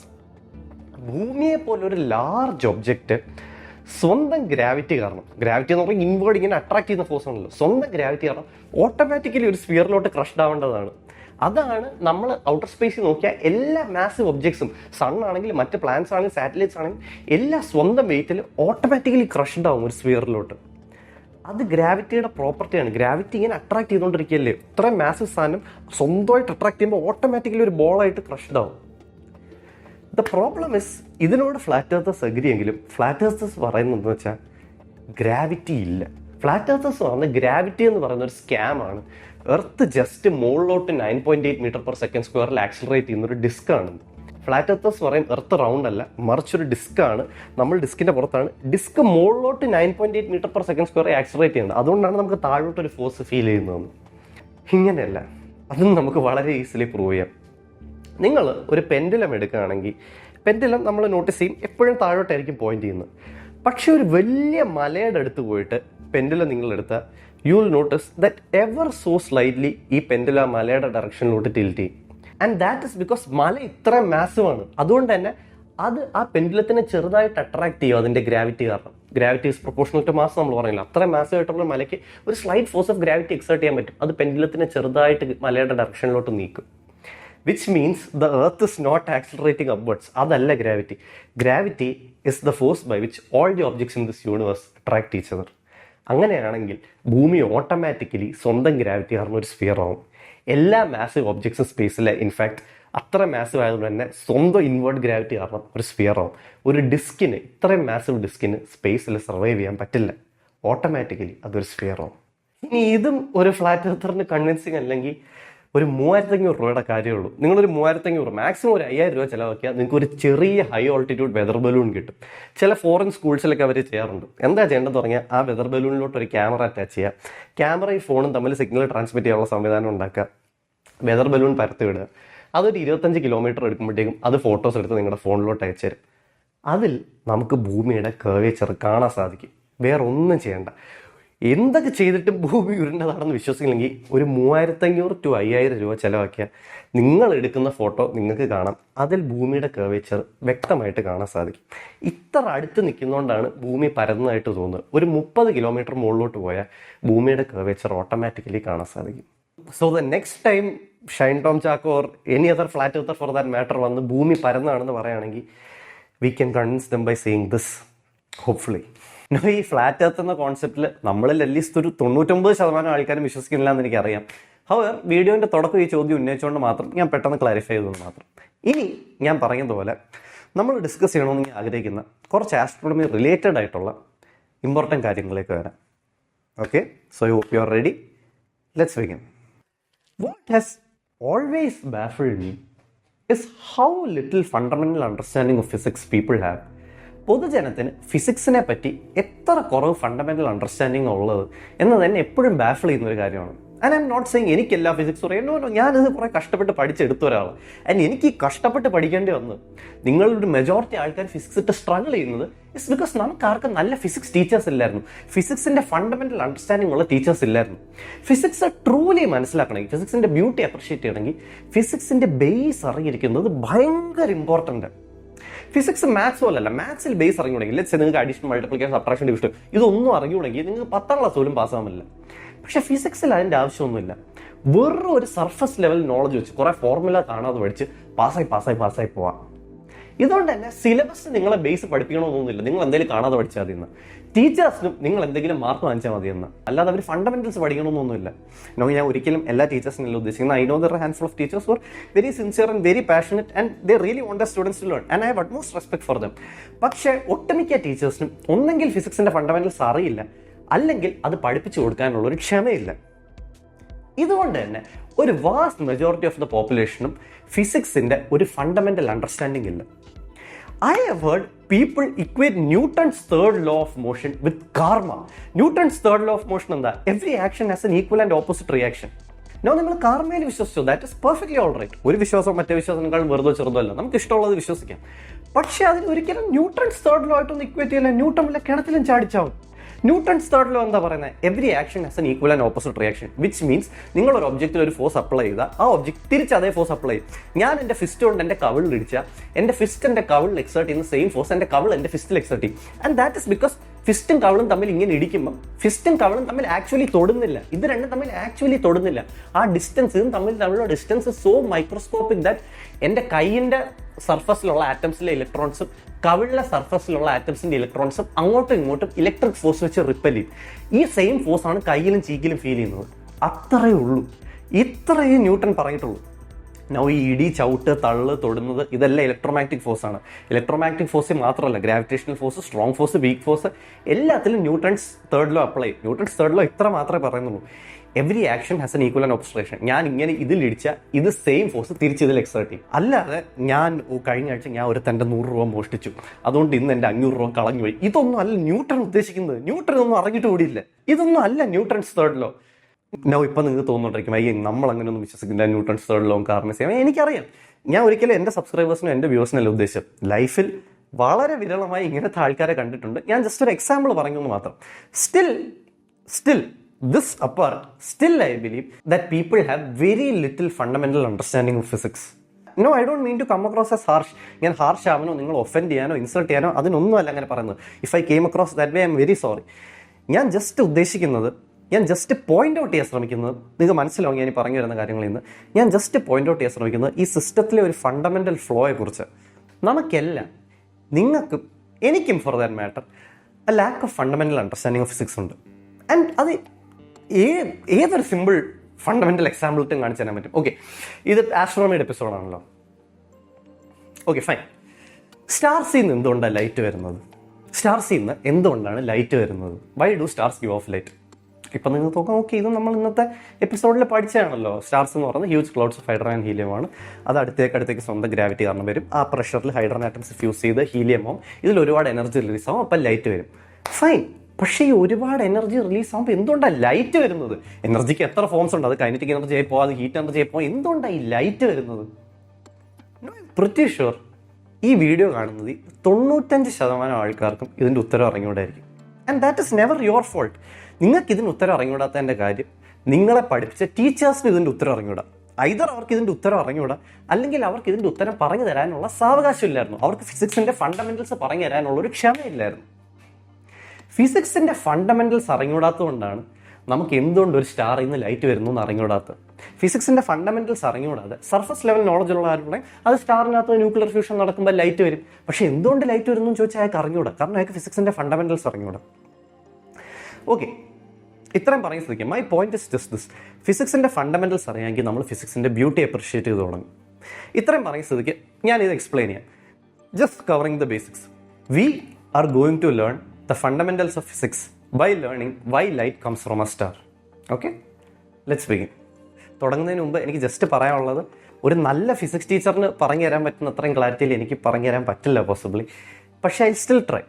ഒരു സ്റ്റാറിൽ നിന്ന് എന്തുകൊണ്ട് ലൈറ്റ് വരുന്നു എന്ന് നമുക്ക് മനസ്സിലാക്കണമെങ്കിൽ ആദ്യം നമ്മൾ ലൈറ്റ് എന്താണെന്ന് മനസ്സിലാക്കണം. ലൈറ്റ് ഒരു ഇലക്ട്രോമാഗ്നറ്റിക് വേവ് ആണ്. ഓക്കെ, എന്താണ് ഒരു ഇലക്ട്രോമാഗ്നറ്റിക് വേവ്? ഇലക്ട്രോമാഗ്നറ്റിക് വേവ് എന്ന് പറയുന്നത് ഇലക്ട്രോമാഗ്നറ്റിക് ഫീൽഡിലുള്ള ഒരു ഡിസ്റ്റർബൻസ് ആണ്. ഓക്കെ, എങ്ങനെയാണ് ഈ ഇലക്ട്രോമാഗ്നറ്റിക് വേവ് ഉണ്ടാകുന്നത്? ഒരു ചാർജ് പാർട്ടിക്കിൾ ആക്സിലറേറ്റ് ചെയ്യുമ്പോഴാണ് ഇലക്ട്രോമാഗ്നറ്റിക് വേവ് ഉണ്ടാകുന്നത്. ശരി, എന്തുകൊണ്ട് ചാർജ് പാർട്ടിക്കിൾ ആക്സിലറേറ്റ് ചെയ്യുമ്പോൾ ഇലക്ട്രോമാഗ്നറ്റിക് വേവ് ഉണ്ടാകും? ഒരു ചാർജ് പാർട്ടിക്കിൾ ആക്സിലറേറ്റ് ചെയ്യുമ്പോൾ അത് ഇലക്ട്രോമാഗ്നറ്റിക് ഫീൽഡിനെ അങ്ങോട്ടും ഇങ്ങോട്ടും വലിക്കും. ആ ഒരു ഡിസ്റ്റർബൻസ് ആണ് ഇലക്ട്രോമാഗ്നറ്റിക് വേവ് ഉണ്ടാക്കുന്നത്. ഓക്കെ, അങ്ങനെയാണെങ്കിൽ എന്താണ് ഇലക്ട്രോമാഗ്നറ്റിക് ഫീൽഡ്? ഒരു ചാർജ് പാർട്ടിക്കിളിന് ചുറ്റുമുള്ള ഒരു ഇലക്ട്രിക് ഫീൽഡും മാഗ്നറ്റിക് ഫീൽഡും കൂടെ ചേരുന്ന ഒരു സാധനത്തിനാണ് നമ്മൾ ഇലക്ട്രോമാഗ്നറ്റിക് ഫീൽഡ് എന്ന് വിളിക്കുന്നത്. ഓക്കെ, അങ്ങനെയാണെങ്കിൽ എന്തുകൊണ്ടാണ് ഒരു ചാർജ് പാർട്ടിക്കിളിന് ചുറ്റും ഒരു ഇലക്ട്രിക് ഫീൽഡും മാഗ്നറ്റിക് ഫീൽഡും ഉള്ളത്? അത് മനസ്സിലാക്കണമെങ്കിൽ നമ്മൾ സ്പെഷ്യൽ റിലേറ്റിവിറ്റി മനസ്സിലാക്കണം. സോ സ്പെഷ്യൽ റിലേറ്റിവിറ്റിയാണ് ഇതിൻ്റെ ബേസ്. സ്പെഷ്യൽ റിലേറ്റിവിറ്റി എന്താണെന്ന് അറിയാവുന്ന ഒരാൾക്ക് ഇലക്ട്രിക് ഫീൽഡും മാഗ്നറ്റിക് ഫീൽഡും എന്താണെന്ന് അറിയാം. ഇലക്ട്രിക് ഫീൽഡും മാഗ്നറ്റിക് ഫീൽഡും എന്താണെന്ന് അറിയാവുന്ന ഒരാൾക്ക് ഇലക്ട്രോമാഗ്നറ്റിക് വേവ് എന്താണെന്ന് അറിയാം. അതറിയാവുന്ന ഒരാൾക്ക് ലൈറ്റ് എന്താണെന്ന് അറിയാം. അയാൾക്ക് മാത്രമേ ഒരു സ്റ്റാറിൽ നോക്കുമ്പോൾ എന്തുകൊണ്ട് ആ സ്റ്റാറിൽ നിന്ന് ലൈറ്റ് വരുന്നു എന്ന് അറിയാവൂ.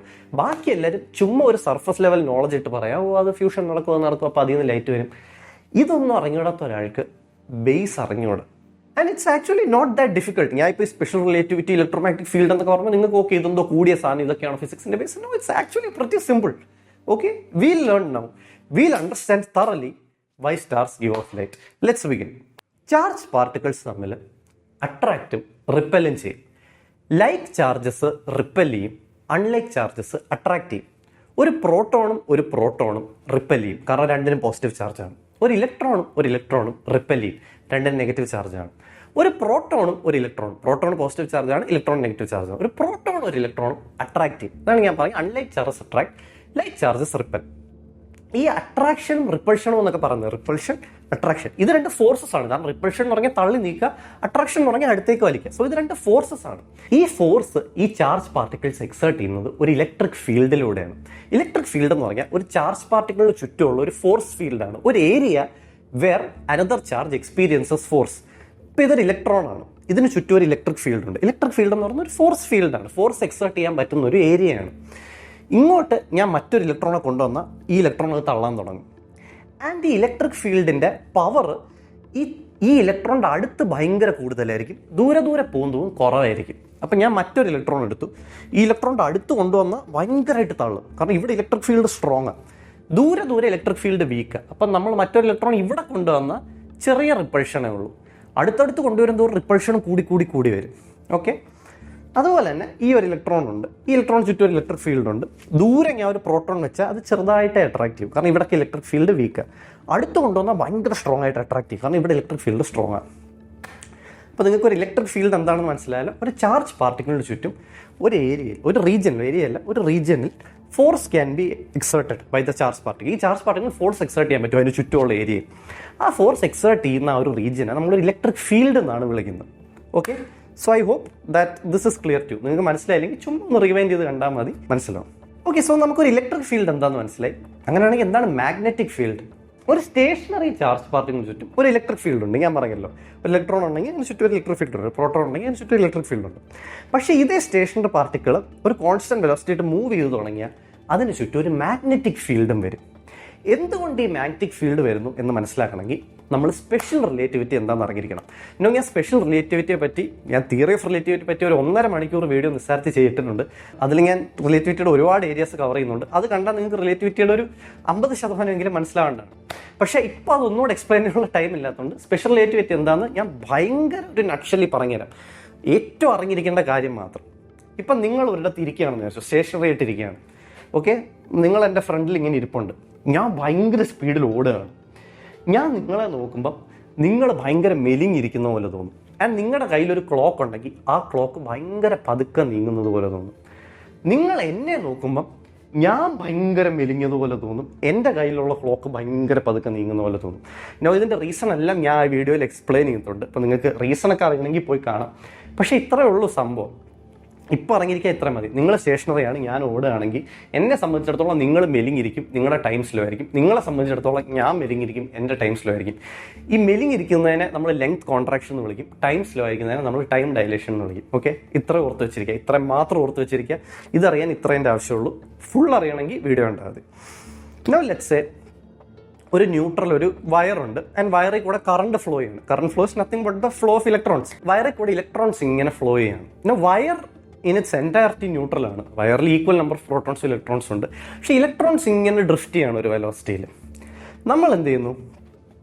നമ്മൾ ചുമ്മാ ഇങ്ങനെ നോക്കി നിൽക്കുകയാണ്. നമ്മളൊരു കാര്യം ചെയ്തു, നമ്മൾ നോക്കുമ്പം വേറൊരു ഒരു പ്രോട്ടോൺ, ഒരു പോസിറ്റീവ് ചാർജ് ആ വയറിൻ്റെ സൈഡിൽ കൂടി ഇങ്ങനെ നീങ്ങുന്നു. നമ്മൾ അനങ്ങുന്നില്ല, നമ്മളിങ്ങനെ നിൽക്കുകയാണ്. നമ്മൾ നോക്കുമ്പോൾ വേറൊരു പ്രോട്ടോൺ വയറിൻ്റെ സൈഡിൽ കൂടി ഇങ്ങനെ നീങ്ങുന്നു. ആൻഡ് ആ പ്രോട്ടോൺ നീങ്ങുന്നത് ഈ ഇലക്ട്രോൺസ് ഡ്രിഫ്റ്റ് ചെയ്യുന്ന സെയിം വെലോസിറ്റിയിലാണ്. ഇനി സ്പെഷ്യൽ റിലേറ്റിവിറ്റി അപ്ലൈ ചെയ്യാം. ഈ പ്രോട്ടോൺ ആ വയറിലേക്ക് നോക്കുമ്പോൾ പ്രോട്ടോൺ നീങ്ങുകയാണല്ലോ. ഇലക്ട്രോൺസ് പ്രോട്ടോൺസിൻ്റെ സെയിം സ്പീഡിൽ മൂവ് ചെയ്യാം, പക്ഷേ പ്രോട്ടോൺസ് സ്റ്റേഷനറിയാണ്. അപ്പം എൻ്റെയും നിങ്ങളുടെ സെയിം സിറ്റുവേഷനാണ്. പ്രോട്ടോൺ ആ വയറിലെ പ്രോട്ടോൺസിനെ നോക്കുമ്പോൾ അതെല്ലാം മെലിഞ്ഞിരിക്കും, ചേർന്നിങ്ങനെ ഇരിക്കും. അപ്പം പെട്ടെന്ന് എന്ത് സംഭവിച്ചു? വയറിലെ ചാർജ് ഡെൻസിറ്റി മാറി. പ്രോട്ടോൺസ് എല്ലാം ഒരു ഭയങ്കര ചെറിയ ഏരിയയിലായി, ഇലക്ട്രോൺസ് എല്ലാം കൂടെ സ്പ്രെഡ് ഔട്ടായി. അപ്പോൾ ഈ പ്രോട്ടോൺ നോക്കുമ്പോൾ ഒരു ചെറിയ ഏരിയയിൽ ഭയങ്കര പോസിറ്റീവ് ഫോഴ്സ്, ആ പോസിറ്റീവ് ഫോഴ്സ് ഈ പ്രോട്ടോണെ തള്ളി നീക്കും. എന്നാൽ നമ്മൾ ചുമ്മാ ഇങ്ങനെ ഇരിക്കുക. നമ്മൾ നോക്കുമ്പോൾ ന്യൂട്രൽ വയറിൻ്റെ സൈഡിൽ ഒരു പ്രോട്ടോൺ, ആ പ്രോട്ടോൺ ഒന്ന് തെറിച്ചു പോയി. നമ്മളെ സംബന്ധിച്ചിടത്തോളം തെറിച്ചു പോകാൻ ഒരു കാരണമില്ല, ഇത് എന്താ തെറിച്ചു പോയത്? പക്ഷേ ആ പ്രോട്ടോണിനെ സംബന്ധിച്ച് നോക്കുമ്പോൾ പ്രോട്ടോൺ എന്താ സംബന്ധിച്ചാൽ പ്രോട്ടോൺ നീങ്ങുമ്പം ലെങ്ത് കോൺട്രാക്ഷൻ സംഭവിച്ച് ആ അനങ്ങാൻ നിൽക്കുന്ന പ്രോട്ടോൺസ് എല്ലാം ചേർന്ന് വന്ന പോലെ തോന്നി, അത് തള്ളി ഇതിനെ നീക്കി. ഇതിനെ ആണ് നമ്മൾ മാഗ്നറ്റിക് ഫോഴ്സ് എന്ന് വിളിക്കുന്നത്. ആ പ്രോട്ടോണിൻ്റെ പെർസ്പെക്റ്റീവിൽ ഇത് വെറും ഒരു ഇലക്ട്രിക് ഫോഴ്സാണ്. പക്ഷെ നമ്മൾ നോക്കുമ്പോൾ എന്തോ ഒരു അജ്ഞാത ശക്തി കാരണം ആ പ്രോട്ടോൺ അങ്ങ് തെറിച്ചു പോയി. ഇതിനെ നമ്മൾ മാഗ്നറ്റിക് ഫോഴ്സ് എന്ന് വിളിക്കും. സോ ഈ അജ്ഞാത ഫോഴ്സ്, ഈ തള്ളി തെറിപ്പിച്ച അജ്ഞാത ഫോഴ്സ് ഒരു മാഗ്നറ്റിക് ഫീൽഡ് വഴിയാണ് ഇതിനെ തള്ളി നീക്കിയതെന്ന് നമ്മൾ പറയും. ഇതാണ് സംഭവം. ഇങ്ങനെയാണ് electric field magnetic field connected ആകുന്നത് സ്പെഷ്യൽ റിലേറ്റിവിറ്റിയിലൂടെ. ഞാൻ ഒന്നുകൂടെ പറഞ്ഞാൽ, ഈ മാഗ്നറ്റിക് ഫീൽഡ് എന്ന് പറഞ്ഞാൽ ശരിക്കും ഒരു മോഡിഫൈഡ് ഇലക്ട്രിക് ഫീൽഡാണ്. ഒരു ചാർജ് പാർട്ടിക്കിൾ നീങ്ങുമ്പം അതിൻ്റെ ഫ്രെയിം ഓഫ് റെഫറൻസിൽ ലെങ്ത് കോൺട്രാക്ഷൻ സംഭവിക്കും. അത് കാരണം അതിനൊരു ഇലക്ട്രിക് ഫോഴ്സ് അപ്ലൈഡ് ആവും. ചുമ്മാതെ നിൽക്കുന്ന നമുക്ക്, സ്റ്റേഷനറി ആയിട്ട് നിൽക്കുന്ന നമുക്ക് അതൊരു സെൻസ് ഉണ്ടാക്കില്ല. പക്ഷേ ചാർജ് പാർട്ടിക്കിൾ മൂവ് ചെയ്യുന്നതുകൊണ്ട് ലെങ്ത് കോൺട്രാക്ഷൻ സംഭവിക്കുന്നതുകൊണ്ട് അതൊരു ഫോഴ്സ് എക്സേർട്ട് ചെയ്യും. സോ ഈ മോഡിഫൈഡ് ഇലക്ട്രിക് ഫീൽഡിനെയാണ് നമ്മളൊരു മാഗ്നറ്റിക് ഫീൽഡ് എന്ന് വിളിക്കുന്നത്. നിങ്ങൾക്ക് ഇതും ഒന്ന് റീക്യാപ്പ് ചെയ്ത് കണ്ടാൽ മനസ്സിലാവും. ലെങ്ത് കോൺട്രാക്ഷൻ എന്താണെന്ന് അറിയാമെങ്കിൽ ഇത് മനസ്സിലാക്കാൻ വലിയ പാടില്ല. ലെങ്ത് കോൺട്രാക്ഷൻ ഞാൻ പറഞ്ഞതിന് മനസ്സിലായില്ലെങ്കിൽ നിങ്ങൾ ആ വീഡിയോ കണ്ടാൽ നിങ്ങൾക്ക് ക്ലിയർ ആയിട്ട് മനസ്സിലാവും. It's actually not that difficult. Okay, so അപ്പോൾ നമുക്കൊരു ഇലക്ട്രിക് ഫീൽഡ് എന്താണെന്ന് മനസ്സിലായി, ഒരു മാഗ്നറ്റിക് ഫീൽഡ് എന്താണെന്ന് മനസ്സിലായി. ഒരു സ്റ്റേഷനറി ചാർജ് പാർട്ടിക്കിൾ ചുറ്റും ഒരു ഇലക്ട്രിക് ഫോഴ്സ് ഫീൽഡ് ഉണ്ട്, അതിനെ നമ്മൾ ഇലക്ട്രിക് ഫീൽഡ് എന്ന് വിളിക്കും. ഇതേ പാർട്ടിക്കിൾ ഒരു കോൺസ്റ്റന്റ് വെലോസിറ്റി നീങ്ങിയാൽ അതിന് ചുറ്റും ഒരു അഡീഷണൽ മാഗ്നറ്റിക് ഫീൽഡ് വരും. മാഗ്നറ്റിക് ഫീൽഡ് എന്ന് പറയുന്നത് ഒരു മോഡിഫൈഡ് ഇലക്ട്രിക് ഫീൽഡ് തന്നെയാണ്. ആൻഡ് ഇത് രണ്ടും ഇന്റർ കണക്റ്റഡ് ആണ് സ്പെഷ്യൽ റിലേറ്റിവിറ്റി വഴി. ഈ ഇലക്ട്രിക് ഫീൽഡും മാഗ്നറ്റിക് ഫീൽഡിനെയും കൂടെ കമ്പൈൻഡ് ആയിട്ട് നമ്മൾ വിളിക്കുന്നതാണ് electromagnetic field. Okay, now let's assume a charged particle accelerates. അതിന്റെ വെലോസിറ്റി ചേഞ്ച് ചെയ്തു, ചാർജ് പാർട്ടിക്കിൾ ആക്സലറേറ്റ് ചെയ്തു. Now what happens? ഇനി സംഭവിക്കാൻ പോകുന്ന കാര്യങ്ങളെ നമുക്ക് രണ്ട് രീതിയിൽ മനസ്സിലാക്കാം. There's a physical way of understanding it and a mathematical way of understanding it. Okay? It all depends on what way you choose to look at the electromagnetic field. നിങ്ങൾക്ക് electromagnetic ഫീൽഡിനെ എന്തോ ഒരു റിയൽ തിങ് ആയിട്ട് കാണാനാണോ ഇഷ്ടം, ഒരു bunch of strings പോലെയോ ഒരു അലുവ പോലെയോ ഒരു ജെല്ലി പോലെയോ അങ്ങനെ കാണാനാണ് നിങ്ങൾ താല്പര്യപ്പെടുന്നതെങ്കിൽ അങ്ങനെ കാണാം. അങ്ങനെയാണെങ്കിൽ ഇതിനെ ഫിസിക്കൽ രീതിയിൽ എക്സ്പ്ലെയിൻ ചെയ്യേണ്ടി വരും. ഇലക്ട്രോമാഗ്നറ്റിക് ഫീൽഡ് ഒരു ഫിസിക്കൽ സാധനമായിട്ട് നിങ്ങൾക്ക് കാണാൻ താല്പര്യമെങ്കിൽ. അല്ലെങ്കിൽ ദർസ് A mathematical way of looking at it. നിങ്ങൾക്ക് ഇലക്ട്രോമാഗ്നറ്റിക് ഫീൽഡ് ഒരു ഒന്നുമില്ലായ്മയാണ്, ചാർജ് പാർട്ടിക്കിൾ ചുറ്റുമുള്ള ഒരു ഒന്നുമില്ലായ്മ, അവിടെ നിന്ന് ഒരു ഫോഴ്സ് എക്സ്പീരിയൻസ് ചെയ്യും. അങ്ങനെയാണ് നിങ്ങൾക്ക് കാണാൻ താല്പര്യമെങ്കിൽ ഒരു മാത്തമാറ്റിക്കൽ രീതിയിലും എക്സ്പ്ലെയിൻ ചെയ്യാം. Okay, the easier way to understand what is going to happen now is to imagine the electromagnetic field as a physical thing. ഈ ഇലക്ട്രോമാഗ്നറ്റിക് ഫീൽഡ് എന്ന് പറയുന്നത് എന്തോ ഒരു ഫിസിക്കൽ സാധനമാണ്. അത് എന്തോ ആവാം, നിങ്ങൾക്ക് കുറേ സ്ട്രിങ്സ് ഇമാജിൻ ചെയ്യാം, അല്ലെങ്കിൽ ഒരു ജെല്ലിയോ അലോ എന്തോ ഒരു മീഡിയം, ഒരു റിയൽ തിങ് ആണെന്ന് നിങ്ങൾക്ക് ഇമാജിൻ ചെയ്യാം. ഓക്കെ, ആ എക്സ്പ്ലനേഷനാണ് ഈസിയർ. ഇനി ഞാൻ സംഭവിക്കാൻ പോകുന്നു, പറയാൻ പോകുന്നു, ശ്രദ്ധിച്ച് കേൾക്കണം. ഓക്കെ, ഒരു ചാർജ് പാർട്ടികളുണ്ട്, മൂവിങ് കോൺസ്റ്റന്റ് വെലോസിറ്റി മൂവ് ചെയ്യുന്ന ചാർജ് പാർട്ടികൾ, അതിന് ചുറ്റും ഇലക്ട്രിക് ഫീൽഡ് ഉണ്ട്, മാഗ്നറ്റിക് ഫീൽഡ് ഉണ്ട്. ഇത്ര നമുക്കറിയാമല്ലോ. ഈ ചാർജ് പാർട്ടികൾ പെട്ടെന്ന് ആക്സലറേറ്റ് ചെയ്തു. നിങ്ങളൊരു കാറിലിരിക്കുമ്പോൾ കാർ പെട്ടെന്ന് ആക്സലറേറ്റ് ചെയ്ത് എന്ത് പറ്റും? നിങ്ങളിങ്ങനെ യാങ് ഡൗൺ, നിങ്ങളിങ്ങനെ വലിക്കില്ലേ കാർ, ഇങ്ങനെ യാങ് ചെയ്യും. അതുപോലെ തന്നെ ഈ ചാർജ് പാർട്ടികൾ സഡൻലി ആക്സലറേറ്റ് ചെയ്യുമ്പോൾ അതിന് ചുറ്റുമുള്ള ഇലക്ട്രോമാഗ്നറ്റിക് ഫീൽഡ് അത് പിടിച്ചിങ്ങനെ വലിക്കും, അതിങ്ങനെ യാങ് ചെയ്യും. ഇത് ഒരു ഡിസ്റ്റർബൻസ് ഉണ്ടാക്കും. എങ്ങനെ ഇരിക്കും? ഇപ്പം ഇങ്ങനെ ഇരിക്കും കാണാൻ, പക്ഷെ എങ്ങനെ കാണിക്കാം? ഓക്കെ, സോ ഇതാണ് ഇലക്ട്രോമാഗ്നറ്റിക് ഫീൽഡെങ്കിൽ ഇത് ഇങ്ങനൊരു ഡിസ്റ്റർബൻസ് ഉണ്ടാക്കും. ഈ ഡിസ്റ്റർബൻസ് ഈ ഇലക്ട്രോമാഗ്നറ്റിക് ഫീൽഡിൽ കൂടെ ഇങ്ങനെ ട്രാവൽ ചെയ്യും. ഈ ട്രാവലിംഗ് ഡിസ്റ്റർബൻസിനെയാണ് നമ്മൾ ഇലക്ട്രോമാഗ്നറ്റിക് വേവ് എന്ന് വിളിക്കുന്നത്. ഈ ട്രാവലിംഗ് ഡിസ്റ്റർബൻസ്, എൻ്റെ ഈ ഫിസ്റ്റ് ഒരു ചാർജ് പാർട്ടിക്കിൾ ആണെന്ന് വിചാരിച്ചോ, ഈ ഫിസ്റ്റ് പെട്ടെന്ന് ഇങ്ങനെ ആക്സലറേറ്റ് ചെയ്യുമ്പോൾ അതിങ്ങനെ ഒരു ഡിസ്റ്റർബൻസ് ഉണ്ടാക്കി വിടും. ഇത് ആക്സലറേറ്റ് ചെയ്തുള്ള ഒരു ഡിസ്റ്റർബൻസ് ഉണ്ടാക്കി വിട്ടു.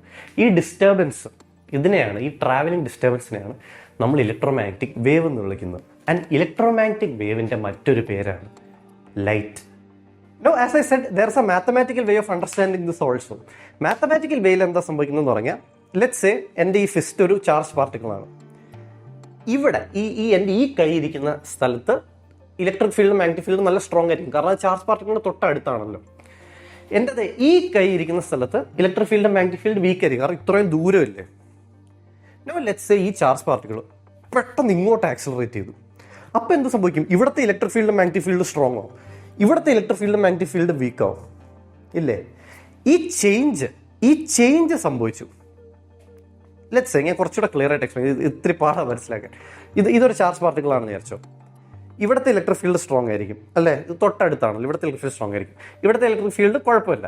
ഇവിടുത്തെ ഇലക്ട്രിക് ഫീൽഡ് വീക്ക് ആയിരിക്കും, ഇവിടുത്തെ ഇലക്ട്രിക് ഫീൽഡ് ഇനിയും വീക്ക് ആയിരിക്കും, ഇനിയും വീക്ക് ആയിരിക്കും. ലെറ്റ്സ് സേ ഈ ചാർജ് പാർട്ടിക്കിൾ ഇങ്ങോട്ടങ്ങ് നീങ്ങി. പെട്ടെന്ന് ഒന്നും സംഭവിക്കും, ഇവിടുത്തെ ഇലക്ട്രിക് ഫീൽഡ് മാഗ്നറ്റിക് ഫീൽഡ് കുറച്ചുകൂടെ വീക്കാം, ഇവിടുത്തെ കുറച്ചുകൂടെ വീക്കാം. ഇനി ലെറ്റ്സ് സേ ഇത് അടുത്തോട്ട് നീങ്ങി, ഇവിടുത്തെ സ്ട്രോങ് ആവും. ഈ വാല്യൂസ്, ഇലക്ട്രിക് ഫീൽഡിന്റെ മാഗ്നറ്റിക് ഫീൽഡിന്റെ വാല്യൂസ് ഇങ്ങനെ സീക്വൻഷ്യലി ചേഞ്ച് ചെയ്തുകൊണ്ടേയിരിക്കും. ആൻഡ് ഇത് ഇൻസ്റ്റന്റ്ലി ചേഞ്ച് ചെയ്യാൻ പറ്റില്ല. ഇതിന് ലൈറ്റിന്റെ സ്പീഡിൽ ചേഞ്ച് ചെയ്യാൻ പറ്റും. ഇൻസ്റ്റന്റ്ലി ചേഞ്ച് ചെയ്യാൻ ഒന്നിനും സാധിക്കില്ല ഈ ഭൂമിയിൽ. മാക്സിമം സ്പീഡ് ലൈറ്റിന്റെ സ്പീഡ്. അപ്പോൾ ഇതല്ലെങ്കിൽ സീക്വൻഷ്യലി ചേഞ്ച് ആയി വരും. എൻ്റെ ഒരു ഇലക്ട്രോൺ ഉണ്ട്, ഇവിടെയൊക്കെ ഇലക്ട്രിക് ഫീൽഡ് വീക്കാണ്. ഈ ഇലക്ട്രോൺ പെട്ടെന്ന് ഇങ്ങോട്ട് ആക്സലറേറ്റ് ചെയ്തു. പെട്ടെന്ന് ഇവിടെ എല്ലാം ഇങ്ങനെ സ്ട്രോങ് ആയി വരും. ഇനി ഇത് പെട്ടെന്ന് ഇങ്ങോട്ട് ആക്സലറേറ്റ് ചെയ്തു, അപ്പോൾ ഇവിടെ എല്ലാം ഇങ്ങനെ സ്ട്രോങ് ആയി വരും. ഈ sequential change of electric field and magnetic field വാല്യൂസിനെയാണ് നമ്മൾ ഇലക്ട്രോമാഗ്നറ്റിക് വേവ് എന്ന് വിളിക്കുന്നത്. ആൻഡ് ഇലക്ട്രോമാഗ്നറ്റിക് വേവിൻ്റെ മറ്റൊരു പേരാണ് ലൈറ്റ്. ഇതാണ് mathematical way of understanding and electromagnetic wave. ഞാൻ ഇതിനെ ഒരു മാത്തമാറ്റിക്കൽ വേയിലാണ് കാണാറുള്ളത്. പക്ഷേ ഒരു നിർബന്ധമില്ല അങ്ങനെ കാണണമെന്ന്. ഫിസിക്കൽ വേയും ഈക്വലി വർക്ക് ചെയ്യുന്ന ഒരു രീതി തന്നെയാണ്. Since I'm assuming that you might be new to all of this, I would advise that ഇതിനൊരു ഫിസിക്കൽ രീതി കണ്ടാൽ മതി. ഇലക്ട്രോമാഗ്നറ്റിക് ഫീൽഡ് എന്തോ ഒരു റിയൽ തിങ് ആണെന്ന് ഇമാജിൻ ചെയ്ത് പഠിക്കുന്നതാണ് എപ്പോഴും എളുപ്പവും, അതൊരു പ്രശ്നവും ഉണ്ടാകാറില്ല. സോ ആ ഒരു മോഡൽ വെച്ച് തന്നെയായിരിക്കും ഞാനും ഇനി എക്സ്പ്ലെയിൻ ചെയ്യാൻ പോകുന്നത്. മാത്തമാറ്റിക്കൽ മോഡലിംഗ് ഞാൻ യൂസ് ചെയ്യില്ല, വെറുതെ കോംപ്ലിക്കേഷൻസ് ആണ്. സോ ഇനി തൊട്ട് ഞാൻ സംസാരിക്കാൻ പോകുന്നത് ഇലക്ട്രോമാഗ്നറ്റിക് ഫീൽഡ് എന്തോ ഒരു റിയൽ തിങ് ആണെന്ന പോലെ ആയിരിക്കും. ആൻഡ് ഇലക്ട്രോമാഗ്നറ്റിക് വേവ് എന്ന് പറയുന്നത് ഈ ചാർജ് പാർട്ടിക്കിൾ ആക്സിലറേറ്റ് ചെയ്യുമ്പോൾ ആ സാധനത്തിനെ പിടിച്ചിങ്ങനെ വലിക്കുന്നത് ആ സാധനത്തിൽ കൂടെ ഒരു ഡിസ്റ്റർബൻസിനെ ഉണ്ടാക്കും. ആ ഡിസ്റ്റർബൻസിനെയാണ് നമ്മൾ ഇലക്ട്രോമാഗ്നറ്റിക് വേവ് അഥവാ ലൈറ്റ് എന്ന് വിളിക്കുന്നത്. ഓക്കെ, അപ്പോൾ ഒരു ഇലക്ട്രോമാഗ്നറ്റിക് വേവ് എന്താണെന്ന് നമുക്ക് മനസ്സിലായിട്ടില്ലെങ്കിൽ അത്ര കോംപ്ലിക്കേറ്റഡ് അല്ല. ഇത് ഫസ്റ്റ് ടൈം കേൾക്കുന്നതുകൊണ്ടായിരിക്കും കുറച്ച് ഇത്തിരി ഓവർവെൽംഡ് ആയി പോയത്. ഒന്ന് റീക്യാപ്പ് ചെയ്തിട്ടുണ്ട്, ഡെഫിനറ്റ്ലി മനസ്സിലാവും. ട്രസ്റ്റ് മീ, എനിക്ക് ഉറപ്പാണ് നിങ്ങൾക്ക് മനസ്സിലാവും എന്നുള്ളത്. മനസ്സിലായെങ്കിൽ ഇനി നമുക്ക് കാര്യങ്ങൾ ഭയങ്കര എളുപ്പമാണ്. ഒരു ഇലക്ട്രോമാഗ്നറ്റിക് വേവ് എന്താണെന്ന് മനസ്സിലായ ബാക്കിയെല്ലാം ഭയങ്കര എളുപ്പമാണ്. ലെറ്റ്സ് സേ ഒരു ഇലക്ട്രോൺ ഉണ്ട്, ആ ഇലക്ട്രോൺ ഭയങ്കര സ്പീഡിൽ അങ്ങോട്ടും ഇങ്ങോട്ടും ആക്സിലറേറ്റ് ചെയ്യുക, ടകടകടകട. അപ്പോൾ അതെന്ത് സംഭവിക്കും? അതിന് ചുറ്റുമുള്ള ഇലക്ട്രോമാഗ്നറ്റിക് ഫീൽഡിനെ അത് പിടിച്ച് ഇങ്ങനെ ഗ്യാങ് ചെയ്തുകൊണ്ടേ ഇരിക്കുക, അങ്ങോട്ടും ഇങ്ങോട്ടും. അപ്പോൾ എന്ത് സംഭവിക്കും? അതിങ്ങനെ ഇടയ്ക്കിടയ്ക്ക് ഇങ്ങനെ സ്പീഡിൽ ഡിസ്റ്റർബൻസ് ഉണ്ടായിക്കൊണ്ടേയിരിക്കും, ഇങ്ങനെ ഡിസ്റ്റർബ് ചെയ്ത് വിട്ടുകൊണ്ടേയിരിക്കും. അപ്പോൾ ഇങ്ങനെ ഭയങ്കര സ്പീഡിൽ ഡിസ്റ്റർബ് ചെയ്യുന്നതിനെ നമ്മൾ പറയും അത് ഹൈ ഫ്രീക്വൻസിയിൽ ഇങ്ങനെ ഇലക്ട്രോമാഗ്നറ്റിക് വേവ്സ് ഉണ്ടായിക്കൊണ്ടേയിരിക്കുക. ഇതിനെ നമ്മൾ ഹൈ ഫ്രീക്വൻസി ഇലക്ട്രോമാഗ്നറ്റിക് വേവ് എന്ന് വിളിക്കും. കാരണം ഇലക്ട്രോൺ ഫാസ്റ്റ് ആയിട്ട് ഇങ്ങനെ പോവുക, അതിങ്ങനെ ഇലക്ട്രോമാഗ്നറ്റിക് ഫീൽഡ് ഇങ്ങനെ വലിച്ചുകൊണ്ടേയിരിക്കും സ്പീഡിൽ അങ്ങോട്ടും ഇങ്ങോട്ടും. അപ്പോൾ അതിനെ നമ്മളൊരു ഉണ്ടാകുന്ന വേവിനെ നമ്മളൊരു ഹൈ ഫ്രീക്വൻസി ഇലക്ട്രോമാഗ്നറ്റിക് വേവ് എന്ന് വിളിക്കും. നൗ അസ്യൂം ഇത് ഇലക്ട്രോൺ ഭയങ്കര പതുക്കെ ഇങ്ങനെ പതുക്കെ ഇങ്ങനെ അങ്ങോട്ടും ഇങ്ങോട്ടും പോകും. അപ്പോൾ അത് ഇലക്ട്രോമാഗ്നറ്റിക് ഫീൽഡിനെ ഇങ്ങനെ പതുക്കെ ഇങ്ങനെ യാങ്ക് ചെയ്തുകൊണ്ടേയിരിക്കും. അപ്പോൾ ഉണ്ടാക്കുന്ന ഡിസ്റ്റർബൻസസ് കാണാൻ ഇതുപോലെ ഇരിക്കും. ഇതിനെ നമ്മളൊരു ലോ ഫ്രീക്വൻസി ഇലക്ട്രോമാഗ്നറ്റിക് വേവ് എന്ന് വിളിക്കും. നോ അസ്യൂം ഇതൊരു മീഡിയം സ്പീഡിൽ ഇങ്ങനെ അങ്ങോട്ടും ഇങ്ങോട്ടും പോയിക്കൊണ്ടിരിക്കുക ഇലക്ട്രോൺ. അപ്പോൾ എന്ത് സംഭവിക്കും? അത് ചുറ്റുമുള്ള ഇലക്ട്രോമാഗ്നറ്റിക് ഫീൽഡിനെ മീഡിയം സ്പീഡിൽ ഇങ്ങനെ യാങ്ക് ചെയ്തുകൊണ്ടിരിക്കും. അപ്പോൾ ഇങ്ങനെ ഒരു മീഡിയം സ്പീഡിൽ ഇങ്ങനെ യാങ്ക് ചെയ്തുകൊണ്ടിരിക്കും. ഇതിനെ നമ്മളൊരു മീഡിയം ഫ്രീക്വൻസി ഇലക്ട്രോമാഗ്നറ്റിക് വേവ് എന്ന് വിളിക്കും. അപ്പോൾ നമ്മൾ എന്താണ് മനസ്സിലാക്കിയത്? ഇലക്ട്രോൺ ഇങ്ങനെ എന്ത് റേറ്റിൽ ഇങ്ങനെ ആവുന്നതനുസരിച്ച് അത് ഉണ്ടാക്കുന്ന ഇലക്ട്രോമാഗ്നറ്റിക് വേവ്സിന്റെ ഫ്രീക്വൻസിയും മാറും. അത് ഭയങ്കര സ്പീഡിൽ ഇങ്ങനെ പോകണമെങ്കിൽ അത് ഹൈ ഫ്രീക്വൻസി വേവ്സ് ഉണ്ടായിക്കൊണ്ടേയിരിക്കും. മീഡിയം ഇതിലാണ് പോകുന്നതെങ്കിൽ മീഡിയം ഫ്രീക്വൻസി ഇലക്ട്രോമാഗ്നറ്റിക് വേവ്സ് ഉണ്ടാക്കും. അല്ലാതെ പതുക്കെയാണ് ഇങ്ങനെ പോകുന്നതെങ്കിൽ ലോ ഫ്രീക്വൻസി ഇലക്ട്രോമാഗ്നറ്റിക് വേവ്സ് ഉണ്ടാക്കും. അതായത് ഇലക്ട്രോമാഗ്നറ്റിക് വേവ്സ് തന്നെ പല ഫ്രീക്വൻസിയിലുണ്ട്. ഇലക്ട്രോമാഗ്നറ്റിക് വേവ്സിന്റെ വേറെ ഒരു പേരെന്താണെന്ന് ഞാൻ പറഞ്ഞത് ലൈറ്റ്. ഇലക്ട്രോമാഗ്നറ്റിക് വേവ് ലൈറ്റും ഒരേ സാധനമാണ്. ഇലക്ട്രോമാഗ്നറ്റിക് വേവ് ആണ് ലൈറ്റ്. ഇലക്ട്രോമാഗ്നറ്റിക് വേവ് ഒരുപാട് ഫ്രീക്വൻസിയിൽ വരും എന്ന് പറയുന്നതിൻ്റെ അർത്ഥം എന്താണ്? ലൈറ്റിനും ഒരുപാട് ഫ്രീക്വൻസീസ് ഉണ്ട്. ഫ്രീക്വൻസി അനുസരിച്ച് നമ്മൾ ലൈറ്റിനെ റാങ്ക് ചെയ്യുകയാണെങ്കിൽ ഏറ്റവും ഹൈ ഫ്രീക്വൻസി ഗാമ റേസ് ആണ്, പിന്നെ എക്സ് റേസ്, പിന്നെ യു വി റേസ്, പിന്നെ വിസിബിൾ ലൈറ്റ്, ഇൻഫ്രാറെഡ് ലൈറ്റ്, പിന്നെ മൈക്രോവേവ്, പിന്നെ റേഡിയോ വേവ്. ഫ്രീക്വൻസിയുടെ ഓർഡറിൽ നമ്മൾ ഇലക്ട്രോമാഗ്നറ്റിക് വേവ്സിനെ അറേഞ്ച് ചെയ്താൽ ഇങ്ങനെ ഇരിക്കും. ഏറ്റവും മുകളിലുള്ളത് ഹൈ ഫ്രീക്വൻസി വേവ്സ്, നടുക്കുള്ളത് മീഡിയം ഫ്രീക്വൻസി വേവ്സ്, താഴെയുള്ളത് ലോ ഫ്രീക്വൻസി വേവ്സ്. ഇത്ര മനസ്സിലായല്ലോ? മനസ്സിലായ ഇനി കാര്യങ്ങൾ ഭയങ്കര സിമ്പിളാണ്. 2 മിനിറ്റിൽ തീരും. കാരണം നിങ്ങൾക്ക് ലൈറ്റ് എന്താണെന്നറിയാം. 2 മിനിറ്റിൽ നമുക്ക് മനസ്സിലാക്കാം സ്റ്റാർസിൽ നിന്ന് എന്തുകൊണ്ടാണ് ലൈറ്റ് വരുന്നതെന്ന്. ഓക്കെ, സോ സ്റ്റാർസിൽ നമ്മൾ പഠിച്ചാൽ എന്താ സംഭവിക്കുന്നത്? Large clouds of hydrogen and helium സ്വന്തം ഗ്രാവിറ്റി കാരണം ഇങ്ങനെ അകത്തേക്ക് വന്ന് അതിൻ്റെ ഉള്ളിൽ ഭയങ്കര പ്രഷറായി ഹൈഡ്രജൻ ആറ്റംസ് ഫ്യൂസ് ചെയ്ത് ഹീലിയം ആവും. ന്യൂക്ലിയർ ഫ്യൂഷൻ സംഭവിക്കും. ന്യൂക്ലിയർ ഫ്യൂഷനിൽ ഒരുപാട് എനർജി റിലീസ് ആവും. വേണമെങ്കിൽ എനിക്ക് നിങ്ങൾക്ക് പറഞ്ഞു തരാം ന്യൂക്ലിയർ ഫ്യൂഷനിൽ എന്തുകൊണ്ട് ഇത്ര എനർജി റിലീസ് ആവുന്നതെന്ന്. പക്ഷേ അത് മറ്റൊരു എപ്പിസോഡിലാവും, അത് പാർട്ടിക്കൽ ഫിസിക്സിൻ്റെ എപ്പിസോഡിലാവും. കാരണം അത് കുറച്ചുണ്ട് ഡീറ്റെയിൽ പറഞ്ഞു തരണം. ചുമ്മാ നിങ്ങൾക്ക് എന്തെങ്കിലും പറഞ്ഞു തരുന്നത് ശരിയല്ലല്ലോ, ഡീറ്റെയിൽ ആയിട്ട് പറഞ്ഞുതരാം. സോ ന്യൂക്ലിയർ ഫ്യൂഷനിൽ എന്തുകൊണ്ട് എനർജി റിലീസ് ആവുന്നത് ഞാൻ മറ്റൊരു പാർട്ടിക്കൽ ഫിസിക്സിൻ്റെ എപ്പിസോഡിൽ പറഞ്ഞുതരാം. കാരണം ഈ എപ്പിസോഡ് ഓൾറെഡി കുറച്ച് ലോങ് ആയി, ഞാൻ നിങ്ങൾക്ക് അതും കൂടെ കേൾക്കാൻ താല്പര്യമുണ്ടെന്ന് എനിക്ക് അറിയൂടാ. ഓക്കെ, സോ ന്യൂക്ലിയർ ഫ്യൂഷനിലും സ്റ്റാർസിൽ നിന്നുകൊണ്ട് ലൈറ്റ് വരുന്നത് നമ്മൾ 2 വെട്ടി പഠിക്കാൻ പോകണം. ഹൈഡ്രജനും ഹീലിയത്തിൻ്റെ ക്ലൗഡ്സ് അകത്തേക്ക് ഇങ്ങനെ സ്വന്തം ഗ്രാവിറ്റി കാരണം വരും. പ്രഷർ കാരണം ഹൈഡ്രജൻ ആറ്റംസ് ഫ്യൂസ് ചെയ്ത് ഹീലിയവും ന്യൂക്ലിയർ ഫ്യൂഷൻ സംഭവിക്കും. ന്യൂക്ലിയർ ഫ്യൂഷനിൽ ഒരുപാട് എനർജി റിലീസ് ആവും. ഈ റിലീസ് ആവുന്ന എനർജി സണ്ണിൻ്റെ കോറിൽ നിന്ന്, ഞാൻ സണ്ണിൻ്റെ എക്സാമ്പിൾ എടുക്കുക, ഏത് സ്റ്റാറാണെങ്കിലും ഞാൻ സണ്ണിൻ്റെ എക്സാമ്പിൾ ഇട്ട് പറഞ്ഞുതരാം. സണ്ണിൻ്റെ കോറിൽ നിന്നും സണ്ണിൻ്റെ സർഫസിലേക്ക് ട്രാവൽ ചെയ്യും. സണ്ണിൻ്റെ സർഫസിലെ ഇലക്ട്രോൺസിന്, സണ്ണിൻ്റെ സർഫസിലുണ്ടല്ലോ ഇലക്ട്രോൺസ് ഉണ്ടല്ലോ, സണ്ണിൻ്റെ സർഫസിലുള്ള ഇലക്ട്രോൺസിന് ഈ എനർജി കിട്ടുമ്പോൾ ആ ഇലക്ട്രോൺസ് കിടന്ന് ഇങ്ങനെ കുലുങ്ങാൻ തുടങ്ങും. ആൻഡ് ഈ എനർജി കിട്ടുന്ന electrons jiggle in such a way that the electromagnetic waves they produce are of medium frequency. അതായത് സണ്ണിൻ്റെ എനർജി കോറിൽ നിന്ന് സർഫസിലേക്ക് വരും. സണ്ണിൻ്റെ സർഫസിലുള്ള ഇലക്ട്രോൺസ് ഈ എനർജി കിട്ടുമ്പോൾ ഇങ്ങനെ ആവാൻ തുടങ്ങും. And they generate electromagnetic waves of medium frequency. Medium frequency electromagnetic waves ഏതൊക്കെയാണ്? വിസിബിൾ ലൈറ്റും ഇൻഫ്രാറെഡ് ലൈറ്റും നമ്മൾ പഠിച്ചല്ലോ. ആ വിസിബിൾ ലൈറ്റിലെയും ഇൻഫ്രാറെഡ് ലൈറ്റിലെയും വിസിബിൾ ലൈറ്റ് ഉപയോഗിച്ചാണ് നമ്മൾ കാണുന്നത്. ഇങ്ങനെയാണ് ഒരു സ്റ്റാറിൽ നിന്ന് നമുക്ക് ലൈറ്റ് കിട്ടുന്നത്. ആ ലൈറ്റ് ഉപയോഗിച്ച് നമ്മൾ കാണുന്നത്. ഒന്നുകൂടെ, എന്താണ് സംഭവിക്കുന്നത്? സണ്ണിന്റെ കോറിൽ ന്യൂക്ലിയർ ഫ്യൂഷൻ സംഭവിക്കും. അപ്പോൾ ഒരുപാട് എനർജി റിലീസാവും. ആ എനർജി കോറിൽ നിന്ന് സർഫസിലേക്ക് ട്രാവൽ ചെയ്യും. സണ്ണിന്റെ സർഫസിലുള്ള ഇലക്ട്രോൺസ് ഈ എനർജി കിട്ടുമ്പോൾ കുലുങ്ങാൻ തുടങ്ങും. And they jiggle in such a way that the electromagnetic waves they produce are of medium frequency, which consists of visible electromagnetic waves and infrared electromagnetic waves, which is visible light and infrared light. അതിലെ visible light ഉപയോഗിച്ചാണ് നമ്മളെല്ലാം കാണുന്നത്. So as I Z, നമ്മുടെ സണ്ണിൽ നിന്ന് വരുന്ന light majorly visible ലൈറ്റും infrared ലൈറ്റും ആണ്. No it can be very tempting to think of ദൈവം സണ്ണിലെ ഇലക്ട്രോൺസിനെ കറക്റ്റ് ഇതിൽ വൈബ്രേറ്റ് ചെയ്യിപ്പിച്ചു, അതുകൊണ്ടാണല്ലോ നമുക്ക് വിസിബിൾ ലൈറ്റ് കിട്ടിയത്, ഇല്ലെങ്കിൽ നമ്മളല്ലേ ഈ കണ്ണിട്ട് എന്ത് ചെയ്തേനെ? No no no no now you are thinking about it in the wrong way. സണ്ണിൽ നിന്ന് ഒരു പർട്ടിക്കുലർ ഫ്രീക്വൻസീസിലുള്ള ലൈറ്റ് വരും, വിസിബിൾ ലൈറ്റും ഇൻഫ്രാറെഡ് ലൈറ്റും, ഒരു പർട്ടിക്കുലർ റേഞ്ച് ഓഫ് ഫ്രീക്വൻസീസിലുള്ള ലൈറ്റ് വരും. അതിലെ ഒരു സെറ്റ് ഓഫ് ഫ്രീക്വൻസീസ് യൂസ് ചെയ്യാൻ ഇവോൾവ് ചെയ്ത ക്രീച്ചേഴ്സ് ആണ് നമ്മളെല്ലാം. For all that we know there are creatures which utilize infrared light. Pit vipers infrared light use ചെയ്യും അവരുടെ പ്രൈനെ സ്പോട്ട് ചെയ്യാൻ.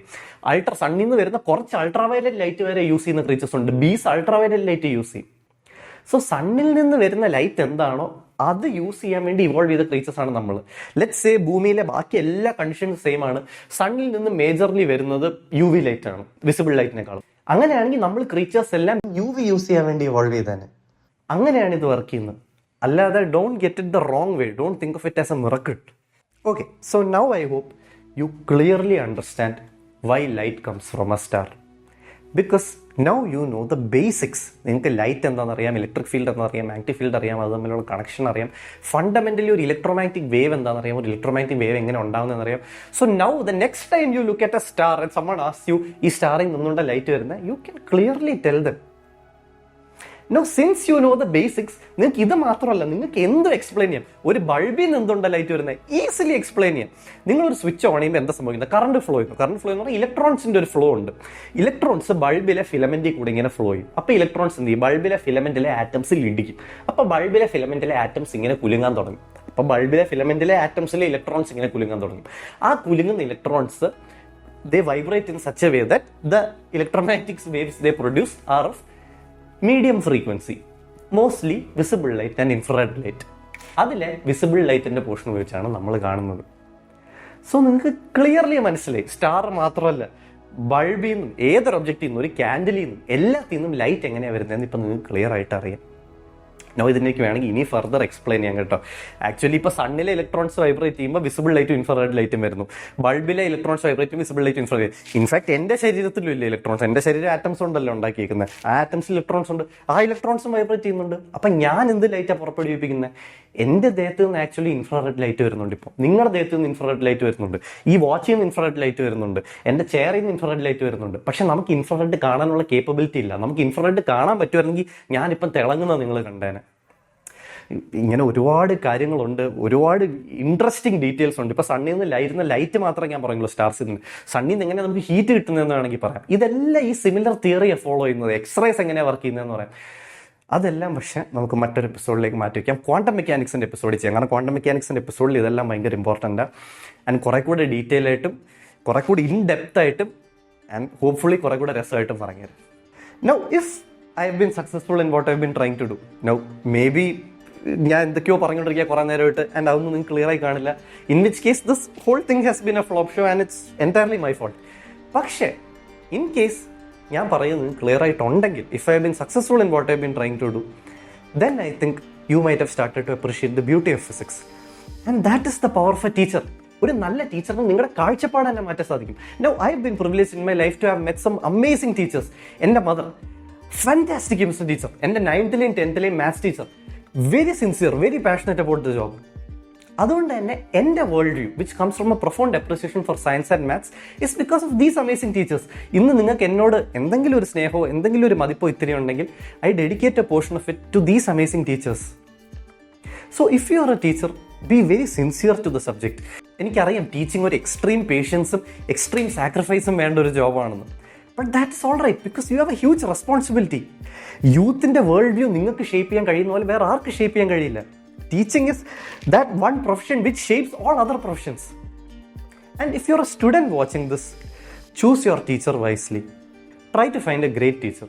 They'll improve your intellect. Try to find a great teacher. They'll improve your personality. Try to find a great teacher. They'll help you become a better human. And you will know it when you find a great teacher.